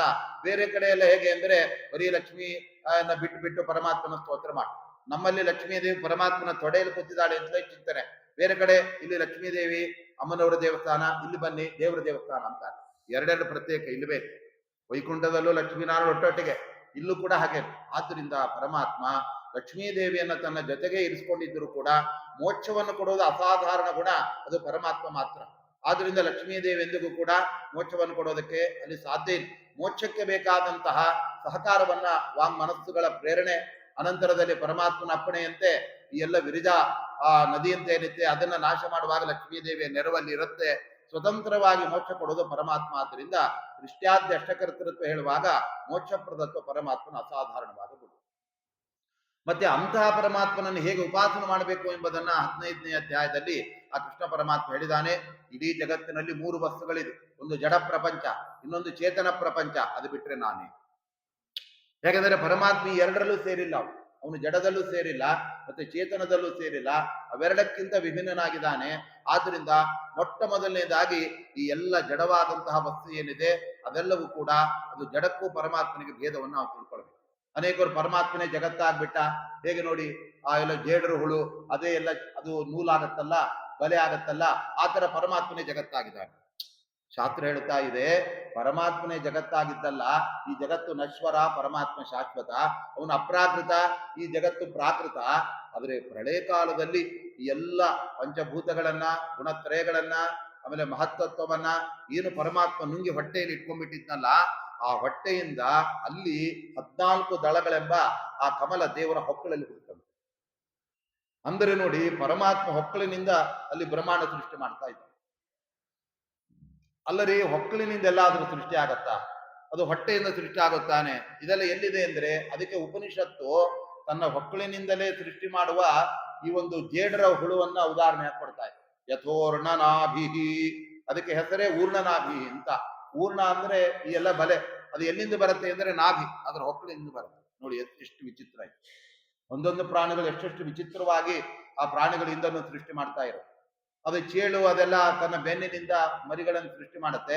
ಅದೆಲ್ಲ ಮರಿಗಳು ಹುಟ್ಟುವಾಗಿ ಸತ್ತೋಗಿರುತ್ತೆ, ಅದು ಜಿರಳೆನೋ ಹಾಗೆ. ಆದರೆ ಇದು ಕೂಡ ಏನು ಅಂದ್ರೆ ಈ ಸ್ಪೈಡರ್ ಮ್ಯಾನ್ ಏನಿದೆ ಅಲ್ಲ, ಅದು ತನ್ನ ನಾಭಿ ಅಂದ್ರೆ ಹೊಕ್ಕಳಿನಿಂದ ಅದು ಸೃಷ್ಟಿ ಮಾಡುತ್ತೆ. ಆಮೇಲೆ ಎಲ್ಲ ಬಾಯಲ್ಲಿ ಅಳ್ಕೊಂಡ್ಬಿಟ್ಟು ಹೊಟ್ಟೆಯಲ್ಲಿ ಅಳ್ಕೊಂಡ್ಬಿಟ್ಟು ಪರಮಾತ್ಮ ಹೇಳ್ತಾ ಇದ್ದಾನೆ, ನಾನು ಹೊಕ್ಕಳಿನಿಂದ ಕಮಲ, ಅಲ್ಲಿ ಬ್ರಹ್ಮಾಂಡ, ಅನಂತರದಲ್ಲಿ ಬ್ರಹ್ಮದೇವರು ಅದನ್ನೇನು ಸೃಷ್ಟಿ ಮಾಡಿದ್ದೇನಲ್ಲ, ಇದಕ್ಕೆ ನಮ್ಗೆ ಉದಾಹರಣೆ ಬೇಕಾ? ನಾನೇ ಸೃಷ್ಟಿ ಮಾಡಿದ ಈ ಒಂದು ಜೇಡ್ರ ಹುಳನ್ನು ನೋಡಿ, ಅದ ಹೆಸರೇ ಊರ್ಣನಾಭಿ ಅಂತ, ಅದು ಸೃಷ್ಟಿ ಮಾಡತ್ತೆ. ಹಾಗೆ ನಾನು ಸೃಷ್ಟಿ ಮಾಡ್ತೇನೆ ಅಂತ ಹೇಳಿ ಆ ಪರಮಾತ್ಮ ಇವರೆಲ್ಲರನ್ನು ಕೂಡ ಕ್ಷರಪುರುಷರು ಅಂತ ಕರೆದು ಬಿಟ್ಟಿದ್ದಾರೆ. ಒಬ್ಬ ಸಾಮಾನ್ಯ ಜೀವನಿಂದ ಹಿಡಿದು ತೃಣಜೀವನಿಂದ ಹಿಡಿದು ಬ್ರಹ್ಮದೇವರವರೆಗೆ ಎಲ್ಲ ಜೀವಕೋಟಿ ಪ್ರವಿಷ್ಟರು. ಇವರಿಗೆಲ್ಲ ದೇಹ ಇದೆ. ಪುಣ್ಯಕ್ಕೆ ಬ್ರಹ್ಮದೇವರಿಗೆ, ವಾಯುದೇವರಿಗೆ, ಅವರ ಮಡದಿಯರಿಗೆ ದುಃಖಗಳು ಅವೆಲ್ಲ ಇಲ್ಲ. ಅವರಿಗೆ ಒಂದು ಪ್ರಾಕೃತ ದೇಹ ಅಂತಿದೆ, ಅದು ಶುದ್ಧ ಸತ್ವಾತ್ಮಕವಾದ ದೇಹ. ಅವರಿಗೆಲ್ಲ ರಜೋಗುಣ ತಮೋಗುಣದ ಸ್ಪರ್ಶ ಇಲ್ಲ. ತಮೋಗುಣದ ಸ್ಪರ್ಶ ಇಲ್ಲದೆ ಇದ್ರು ಕೂಡ ಪರಮಾತ್ಮ ನೀವು ತಮೋಗುಣ ಇಲ್ಲ ಅಂತ ಎಲ್ಲ ಹಾರಾಡಕ್ ಹೋಗಬೇಡಿ, ನೀವು ಕೂಡ ದ್ವಿವಾರಂ ಭಯಮೇವಚ ಚತುರ್ವಾರಂ ಅಜ್ಞಾನಂ ಅಂತ ಹೇಳ್ಬಿಟ್ಟಿದ. ಇಡೀ ನಿಮ್ಮ ಬದುಕಿನಲ್ಲಿ 4 ಸರ್ತೆ ಗಡಗಡ ಅಂತ ಒಮ್ಮೆ ಹೆದರ್ಕೊಂಡ್ಬಿಡಿ. 2 ಸರಿ 4 ಸರಿ ಅಜ್ಞಾನ, 2 ಸರಿ ಭಯ. ಅದಕ್ಕೆ ನರಸಿಂಹಾವತಾರ ಆದಾಗ ಒಮ್ಮೆ ಭಯಭೀತರಾಗ್ಬಿಟ್ರು ಬ್ರಹ್ಮದೇವಿ. ಆಮೇಲೆ ತ್ರಿವಿಕ್ರಮ ಬ್ರಹ್ಮಾಂಡವನ್ನು ಒಡೆದು ಬಿಟ್ಟ, ಅವಾಗೊಮ್ಮೆ ಹೆದರ್ಕೊಂಡ್ಬಿಟ್ಟು. ಹೀಗೆ ಅವ್ರಿಗೆ 2 ಬಾರಿ ಭಯ, 4 ಬಾರಿ ಅಜ್ಞಾನ ಅಷ್ಟೇ. ನಮಗೆಲ್ಲ ಯಾವಾಗಲೂ ಅಜ್ಞಾನ, ಯಾವಾಗಲೂ ಭಯ. ಆದರೆ ಅಭಯ ನೆನೆಸಿದ ಪರಮಾತ್ಮನನ್ನ ನಂಬಿದರೆ ನಮ್ಮ ಭಯಗಳನ್ನ ಅವನು ಪರಿಹಾರ ಮಾಡ್ತಾನೆ ಅಂತ ಇವರೆಲ್ಲ ಕ್ಷರಪುರುಷರು ಅಂತ ಇವರನ್ನ ಕರೆದರೆ, ಅದರ ಅಕ್ಷರ ಪುರುಷರು ಯಾರಪ್ಪ ಅಂದ್ರೆ ಅದು ಒಬ್ಬಳಿದ್ದಾಳೆ. ಅವಳು ಯಾರಪ್ಪ ಅಂತ ಹೇಳಿದ್ರೆ ಮಹಾಲಕ್ಷ್ಮೀ ದೇವಿ. ಅವಳನ್ನ ಅಕ್ಷರ ಪುರುಷ ಅಂತ ಗೀತೆ ಕರೆದಿದೆ. ಯಸ್ಮಾಕ್ಷರಮತೀತೋಹಂ ಅಕ್ಷರಾದಪಿ ಚೋತ್ತಮಃ ಅಥೋಸ್ಮಿ ಲೋಕೆ ವೇದೇಜ್ಯ ಪ್ರಥಿತ ಪುರುಷೋತ್ತಮಃ. ಪರಮಾತ್ಮ ತನ್ನನ್ನ ಪುರುಷ ಅಂತಲೂ ಕರೆದುಕೊಂಡಿದ್ದಾನೆ, ಅವನೇ ಪುರುಷೋತ್ತಮರು ಕೂಡ ಆಗಿದೆ. ನೋಡಿ ಪುರುಷ ಸೂಕ್ತ ಅದು ಪರಮ ಪುರುಷನನ್ನೇ ಹೇಳ್ತಕ್ಕಂಥ. ಪುರುಷ ಅಂದ್ರೆ ಯಾರೋ ಒಬ್ಬ ಪುರುಷನ ಬಗ್ಗೆ ಅಲ್ಲ, ಯಾರೋ ಬೇರೆಯವ್ರ ಬಗ್ಗೆ ಹೇಳ್ತಾರೆ ಹಂಗೆಲ್ಲ. ಬೇರೆಯವರೆಲ್ಲ ತತ್ಪುರುಷರು, ಆದರೆ ಪುರುಷ ಅಂದ್ರೆ ಪರಮಾತ್ಮ ಒಬ್ಬನೇ. ನೀವು ನೋಡಿ ರುದ್ರದೇವರವನ್ನ ಪುರುಷ ಅಂತ ಹೇಳ್ತೇವೆ ಅಂದ್ರೆ ಉಪನಿಷತ್ತೇ ಹೇಳ್ತಾ ಇದೆ, ತತ್ಪುರುಷಾಯ ವಿದ್ಮಹೇ ಮಹಾದೇವಾಯ ಧೀಮಹಿ ತನ್ನೋ ರುದ್ರಃ ಪ್ರಚೋದಯಾತ್ ಅಂತ ಹೇಳ್ತಾ ಇತ್ತು. ರುದ್ರದೇವರನ್ನ ಪುರುಷ ಅಂತ ಕರಿಬೇಡಿ, ಅವರು ತತ್ಪುರುಷ ಆಗಿದ್ದಾರೆ. ತತು ಅಂದ್ರೆ ಪರಮಾತ್ಮ, ಆ ಹಿಂದೆ ಎಲ್ಲ ಪರಮಾತ್ಮ ಪ್ರಸಕ್ತನಾಗಿದ್ದ. ಆ ಪರಮಾತ್ಮನ ಪುರುಷ ಅಂದ್ರೆ ರಾಜಪುರುಷ ಅಂತ ಇದ್ದ ಹಾಗೆ. ರಾಜಪುರುಷ ಅಂದ್ರೆ ರಾಜನ ದೂತ ಅಂತ ಇರ್ತಾನೆ. ರಾಜಪುರುಷ ಅಂದ್ರೆ ರಾಜನೇ ಅಂತಾರೆ ಯಾರಾದ್ರು. ಹಾಗೆ ಬೇರೆ ಎಲ್ಲ ದೇವತೆಗಳನ್ನ ತತ್ಪುರುಷ ತತ್ಪುರುಷ ಅಂತ ಕರೆದ್ರೆ ಪರಮಾತ್ಮನೊಬ್ಬನನ್ನೇ ಪುರುಷ ಅಂತ ಕರೆದು. ಆದ್ರೆ ಅದಕ್ಕಿಂತ ಮಿಗಿಲಾಗಿ ಕೃಷ್ಣ ಇಲ್ಲಿ ಹೇಳ್ತಾ ಇದ್ದಾನೆ, ನಾನು ಬರೀ ಪುರುಷ ಅಲ್ಲಪ್ಪ, ಪುರುಷೋತ್ತಮ, ಪರಮ ಪುರುಷ. ಯಾಕೆ ಅಂದ್ರೆ ಲಕ್ಷ್ಮೀ ದೇವನ ಮಧ್ಯದಲ್ಲಿ ಪುರುಷ ಅಂತ ಬಂದ್ಬಿಟ್ಟಿದ್ದಾರೆ. ಅವಳನ್ನ ಪುರುಷ ಅಂತ ಹೆಂಗ್ ಕರೆಯಕ್ಕಾಗತ್ತೆ? ಅವಳು ಹೆಣ್ಮಗಳಲ್ವಾ, ಆದ್ರಿಂದ ಅವಳ ಪುರುಷ ಅಂತ ಕರೆಯೋದು ಹೇಗೆ ಅಂದ್ರೆ, ಹೇಳಲಿಕ್ಕೆ ಏನು ಹೆಣ್ಮಗಳಂತೆ ಇರ್ಬೋದು, ಕುಂಕುಮ ಹಚ್ಕೊಂಡು ಸೀರೆ ಕುಪ್ಸ ಎಲ್ಲ ಹಾಕೊಂಡೆಲ್ಲ ಇರ್ಬೋದು. ಆದ್ರೆ ಅವಳ ಸಾಮರ್ಥ್ಯ ಎಂತದ್ದು ಅಂದ್ರೆ ಬ್ರಹ್ಮದೇವರನ್ನೇ ಸೃಷ್ಟಿ ಮಾಡಿಬಿಡ್ತಾಳೆ, ರುದ್ರದೇವರನ್ನೇ ಸೃಷ್ಟಿ ಮಾಡ್ತಾಳೆ, ಈ ಬ್ರಹ್ಮಾಂಡವನ್ನೇ ಸೃಷ್ಟಿ ಮಾಡುವ ಸಾಮರ್ಥ್ಯ ಇದೆ. ಇದೆಲ್ಲ ಸಾಮಾನ್ಯರಿಗೆ ಆಗತ್ತಾ ಇದೆಲ್ಲ? ಹಾಗಾದ್ರೆ ಪುರುಷರು ಮಾಡಬಹುದಾದ, ಅಂದ್ರೆ ಪುರುಷ ಅಂದ್ರೆ ಪರಮಾತ್ಮನೇ, ಪರಮಾತ್ಮ ಮಾಡಬಹುದಾದ ಕಾರ್ಯಗಳನ್ನು ಕೂಡ ಆಕೆ ಮಾಡ್ತಾಳೆ.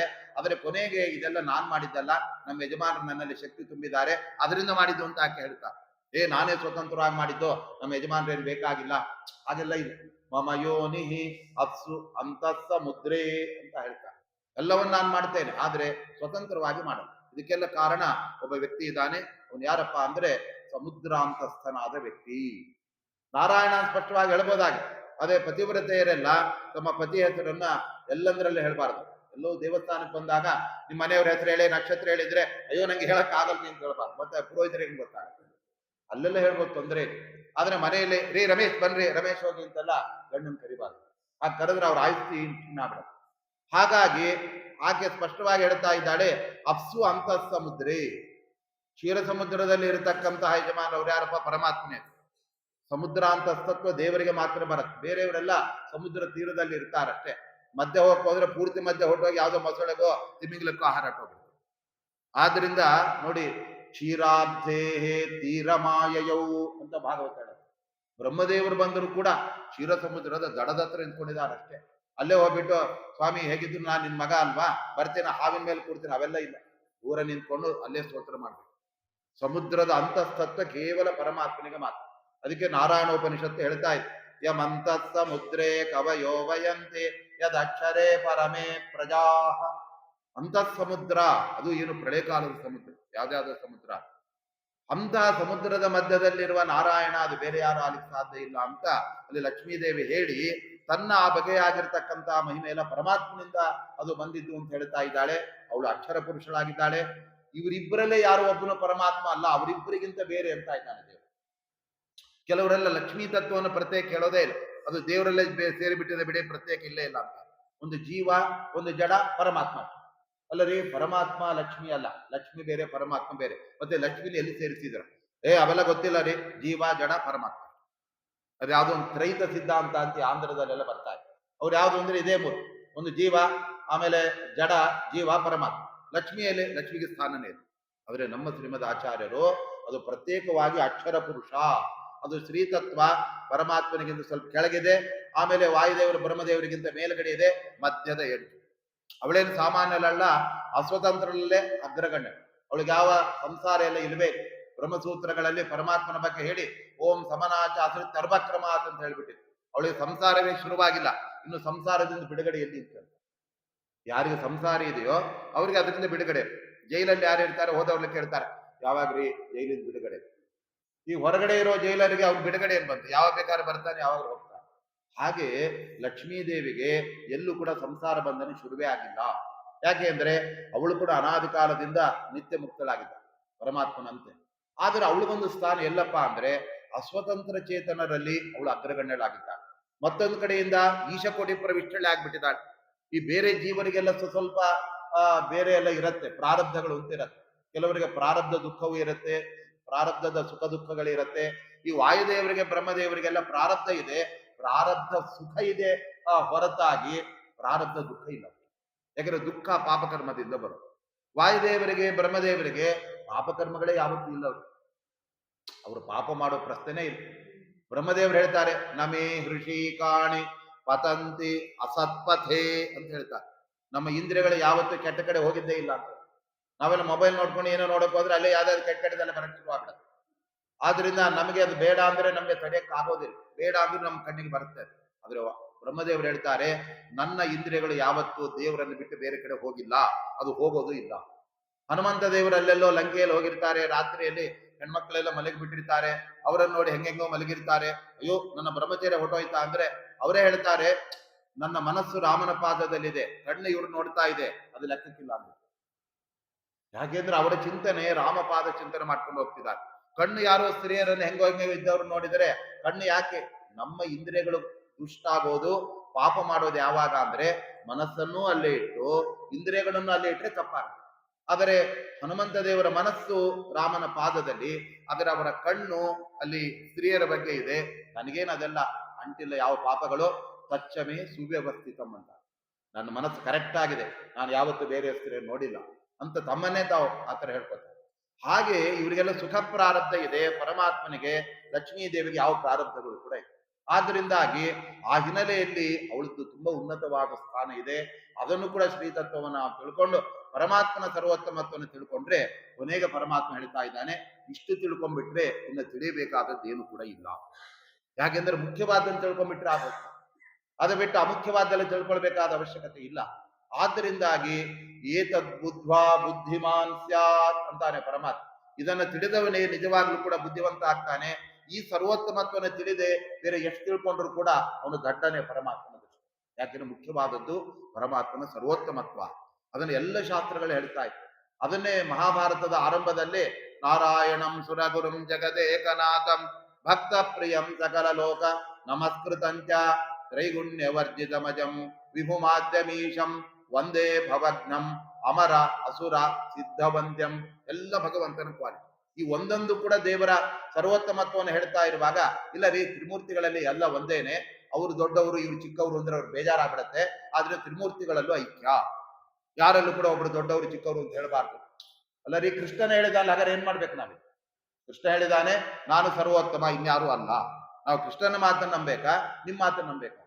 ಆದ್ದರಿಂದ ಭಗವದ್ಗೀತೆ ಸರ್ವ ಪರಮ ಪ್ರಮಾಣವಾದ. ಇಲ್ಲಿ ಏನು ಮುಚ್ಚಿಮರೆ ಇಂಡೈರೆಕ್ಟ್ ಆಗಿ ಹೇಳೋದು ಅವೆಲ್ಲ ಇಲ್ಲ, ಬಹಳ ಸ್ಪಷ್ಟವಾಗಿ ಹೇಳಿದಾನೆ. ಲಕ್ಷ್ಮೀ ದೇವಿ ಅಕ್ಷರಳು, ಬ್ರಹ್ಮಾದಿಗಳೆಲ್ಲ ಕ್ಷರರು, ನಾನು ಪುರುಷೋತ್ತಮ. ಇದನ್ನು ನಾವು ತಿಳಿದು ಪರಮಾತ್ಮನ ಸರ್ವೋತ್ತಮತ್ವವನ್ನು ತಿಳಿದಾಗ ಮಾತ್ರ ಅವನ ಪೂರ್ಣವಾದ ಅನುಗ್ರಹ ನಮಗೆ ಬರುತ್ತೆ. ಆವಾಗ ದೇವರು ಸರ್ವೋತ್ಕೃಷ್ಟವಾದ ಮೋಕ್ಷವನ್ನು ನಮಗೆ ಕೊಡ್ತಾನೆ ಅಂತ ಆ ಗೀತೆಯ ಒಂದು ಅಭಿಪ್ರಾಯವಾಗಿದೆ. ಹೀಗೆ ಭಗವದ್ಗೀತೆ ನಮಗೆ ಅತ್ಯಂತ ಉಪಯುಕ್ತವಾದ ವಿಚಾರಗಳನ್ನ ಅತ್ಯಂತ ಸರಳವಾಗಿ ಆ ಪರಮಾತ್ಮ ನಮಗೆ ಉಪದೇಶ ಮಾಡಿದ್ದಾನೆ. ಅರ್ಜುನನಿಗೆ ಒಂದು 15 ನಿಮಿಷದಲ್ಲೇ ಎಲ್ಲ ಸಾರವನ್ನ ಪರಮಾತ್ಮ ಕೃಷ್ಣ ಅವತ್ತು ಹೇಳಿಬಿಟ್ಟಿದ್ದ. ಆದರೆ ನಮಗೆ ಅದೆಲ್ಲ ಅರ್ಥ ಆಗ್ಲಿಕ್ಕೆ ವೇದವ್ಯಾಸ ದೇವರು 700 ಶ್ಲೋಕಗಳಲ್ಲಿ ವಿಸ್ತಾರವಾಗಿದೆ. ಅದು ನಮ್ಗೆ ಅರ್ಥ ಆಗಲ್ಲ, ಅದಕ್ಕೆ ಮತ್ತೆ ನಮಗೆ ಮಧ್ವಾಚಾರ್ಯರ ಗೀತಾ ಭಾಷ್ಯ ಗೀತಾ ತಾತ್ಪರ್ಯ ಬೇಕು. ಅದು ನಮ್ಗೆ ಅರ್ಥ ಆಗಲ್ಲ, ಅದಕ್ಕೆ ಟೀಕಾಕೃತ್ಪಾದರ ವ್ಯಾಖ್ಯಾನಗಳು, ಟೀಕೆಗಳು, ಆಮೇಲೆ ರಾಯರ ಗೀತಾ ವಿವೃತಿ ಇವೆಲ್ಲ ಇಟ್ಕೊಂಡ್ರು ಕೂಡ ಏನೋ ಗೀತೆ ಸರಿಯಾಗಿ ಅರ್ಥ ಆಗಿಲ್ಲ ರೀ, ಏನೋ ಚೆನ್ನಾಗಿ ಹೇಳಿದ್ರು, ನಮ್ಗೇನು ಅರ್ಥ ಆಗಿಲ್ಲ ಅಂತ ಹೇಳಿ. ಅಂದ್ರೆ ನಮ್ಮ ಲೆವೆಲ್ ತುಂಬಾ ಕಡಿಮೆ. ಆದ್ದರಿಂದ ನಾವು ಒಂದೊಂದು ಗೀತೆಯ ಶ್ಲೋಕವನ್ನು ಕೇಳಿದ್ರು ಕೂಡ ಪರಮಾತ್ಮ ಅವನು ಪ್ರೀತನಾಗ್ತಾನೆ. ಯಾಕೆ ಅಂದ್ರೆ ಸಣ್ಣ ಸಣ್ಣ ಮಕ್ಕಳಿಗೆ ಒಂದು ಸಣ್ಣ ಅಗಳ ತಿಂದ್ಬಿಟ್ರು ನಮ್ಗೆ ಸಂತೋಷ. ಮನೆಯೆಲ್ಲ ಮಠಕ್ಕೆ ಕರ್ಕೊಂಡು ಹೋಗಿರ್ತೀವಿ, ಅವ್ರಿಗೆ ಒಂದು ಎಲೆ 250 ರೂಪಾಯಿ ಕೊಟ್ಟಿರ್ತೇವೆ. ಆದ್ರೆ ಆ ಮಗು ಏನ್ ಮಾಡುತ್ತೆ, ಬರೀ ಕೋಸಂಬರಿ ತಿಂದೆ ತೋಗ್ಬಿಟ್ಟು ನಾವ್ ಅನ್ಕೋತೀವಿ ಪರಾಯರ ಬಿಡಿ ಮಗು ಊಟ ಮಾಡ್ತೀವಿ ಅಂತ. ಹಾಗೆ ದೇವರು ನಾವು ಅಲ್ಪವೇ ಜ್ಞಾನ ಪಡೆದರೂ ಕೂಡ ಪರಮಾತ್ಮ ನೀನು ಜ್ಞಾನಿ ಅಂತ ನಮ್ಮನ್ನ ಸ್ವೀಕಾರ ಮಾಡಿ ಅನುಗ್ರಹ ಮಾಡ್ತಾನೆ. ಆ ಹಿನ್ನೆಲೆಯಲ್ಲಿ ಗೀತಾ ಜಯಂತಿಯ ಈ ಪರ್ವಕಾಲದಲ್ಲಿ ಈ ಶಾಕಾಂಬರಿ ಮಠದಲ್ಲಿ ವಿಶೇಷವಾಗಿ ನಿತ್ಯ ಜ್ಞಾನ ಕಾರ್ಯ ನಡೀತಾನೆ ಇದೆ. ಇವತ್ತೆಲ್ಲ ಅನೇಕ ಕಡೆಗಳಲ್ಲಿ ಉಪನ್ಯಾಸ ಕಾರ್ಯಕ್ರಮಗಳೇ ನಿಂತು ಹೋಗ್ತವೆ. ಯಾಕೆ ಅಂದ್ರೆ ಜನ ಬರಲ್ಲ ಅಂತವ್ರು, ಆಚಾರ ಬಂದರೆ ನಾವು ಬರ್ತೀವಿ, ಒಟ್ಟಿಗೆ ಅನ್ಯೋನ್ಯಾಶ್ರಯ.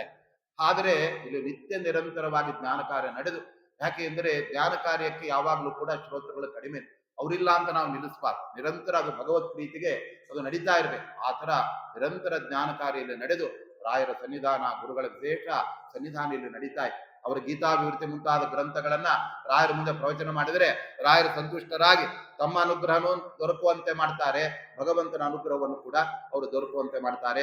ಆ ಹಿನ್ನೆಲೆಯಲ್ಲಿ ಇಂತಹ ಒಳ್ಳೆ ಕಾರ್ಯಕ್ರಮವನ್ನ ವಿಶೇಷವಾಗಿ ನರಹರಿಯವರು ಎಲ್ಲ ಕಾರ್ಯಕ್ರಮ ಯೋಜನೆ ಮಾಡಿ ಒಳ್ಳೊಳ್ಳೆ ಜ್ಞಾನ ಕಾರ್ಯ ಸಜ್ಜನರಿಗೆ ಉಪಯುಕ್ತವಾಗುವಂತಹ ಕಾರ್ಯಗಳು ನಡೀತಾ ಇದೆ. ಇದೆಲ್ಲ ಹರಿಗುರುಗಳ ವಿಶೇಷವಾದ ಅನುಗ್ರಹಕ್ಕೆ ಕಾರಣವಾಗುವಂತಹದ್ದಾಗಿದೆ. ಆ ಹಿನ್ನೆಲೆಯಲ್ಲಿ ಈ ಕಳೆದ 6-7 ದಿನಗಳಿಂದ ಏನು ಗೀತೆಯ ಪ್ರವಚನ, ಅದು ರಾಯರ ಗೀತಾ ವಿವೃತಿಯ ಹಿನ್ನೆಲೆ. ನಮ್ಗೆಲ್ಲ ಗೀತಾ ಭಾಷ್ಯ ತಾತ್ಪರ್ಯ ಅದಕ್ಕೆ ಟೀಕೆ ಎಲ್ಲ ನೋಡಕ್ಕೆ ನಮ್ಗೆ ಆಗೋದೆ, ಅವೆಲ್ಲವನ್ನ ರಾಯರು ನಮ್ಮ ಸಂಗ್ರಹ ಮಾಡಿಕೊಟ್ಬಿಟ್ಟಿದ್ದಾರೆ. ಅದನ್ನ ಹಿಡ್ಕೊಂಡ್ಬಿಟ್ರೆ ಅಲ್ಲಿ ಏನೇನು ಎರಡೆರಡು ಅರ್ಥ ಮಾಡಿದ್ದಾರೆ, ಬೇರೆ ಬೇರೆ ಕಡೆ ಏನೆಲ್ಲ ಅರ್ಥ ಬಂದಿದೆ, ಅದೆಲ್ಲವನ್ನು ಒಂದು ಕಡೆ ಯದ್ವಾ ಅಥವಾ ಅಂತ ರಾಯರು ಸಂಗ್ರಹ ಮಾಡ್ತಿದ್ದಾರೆ.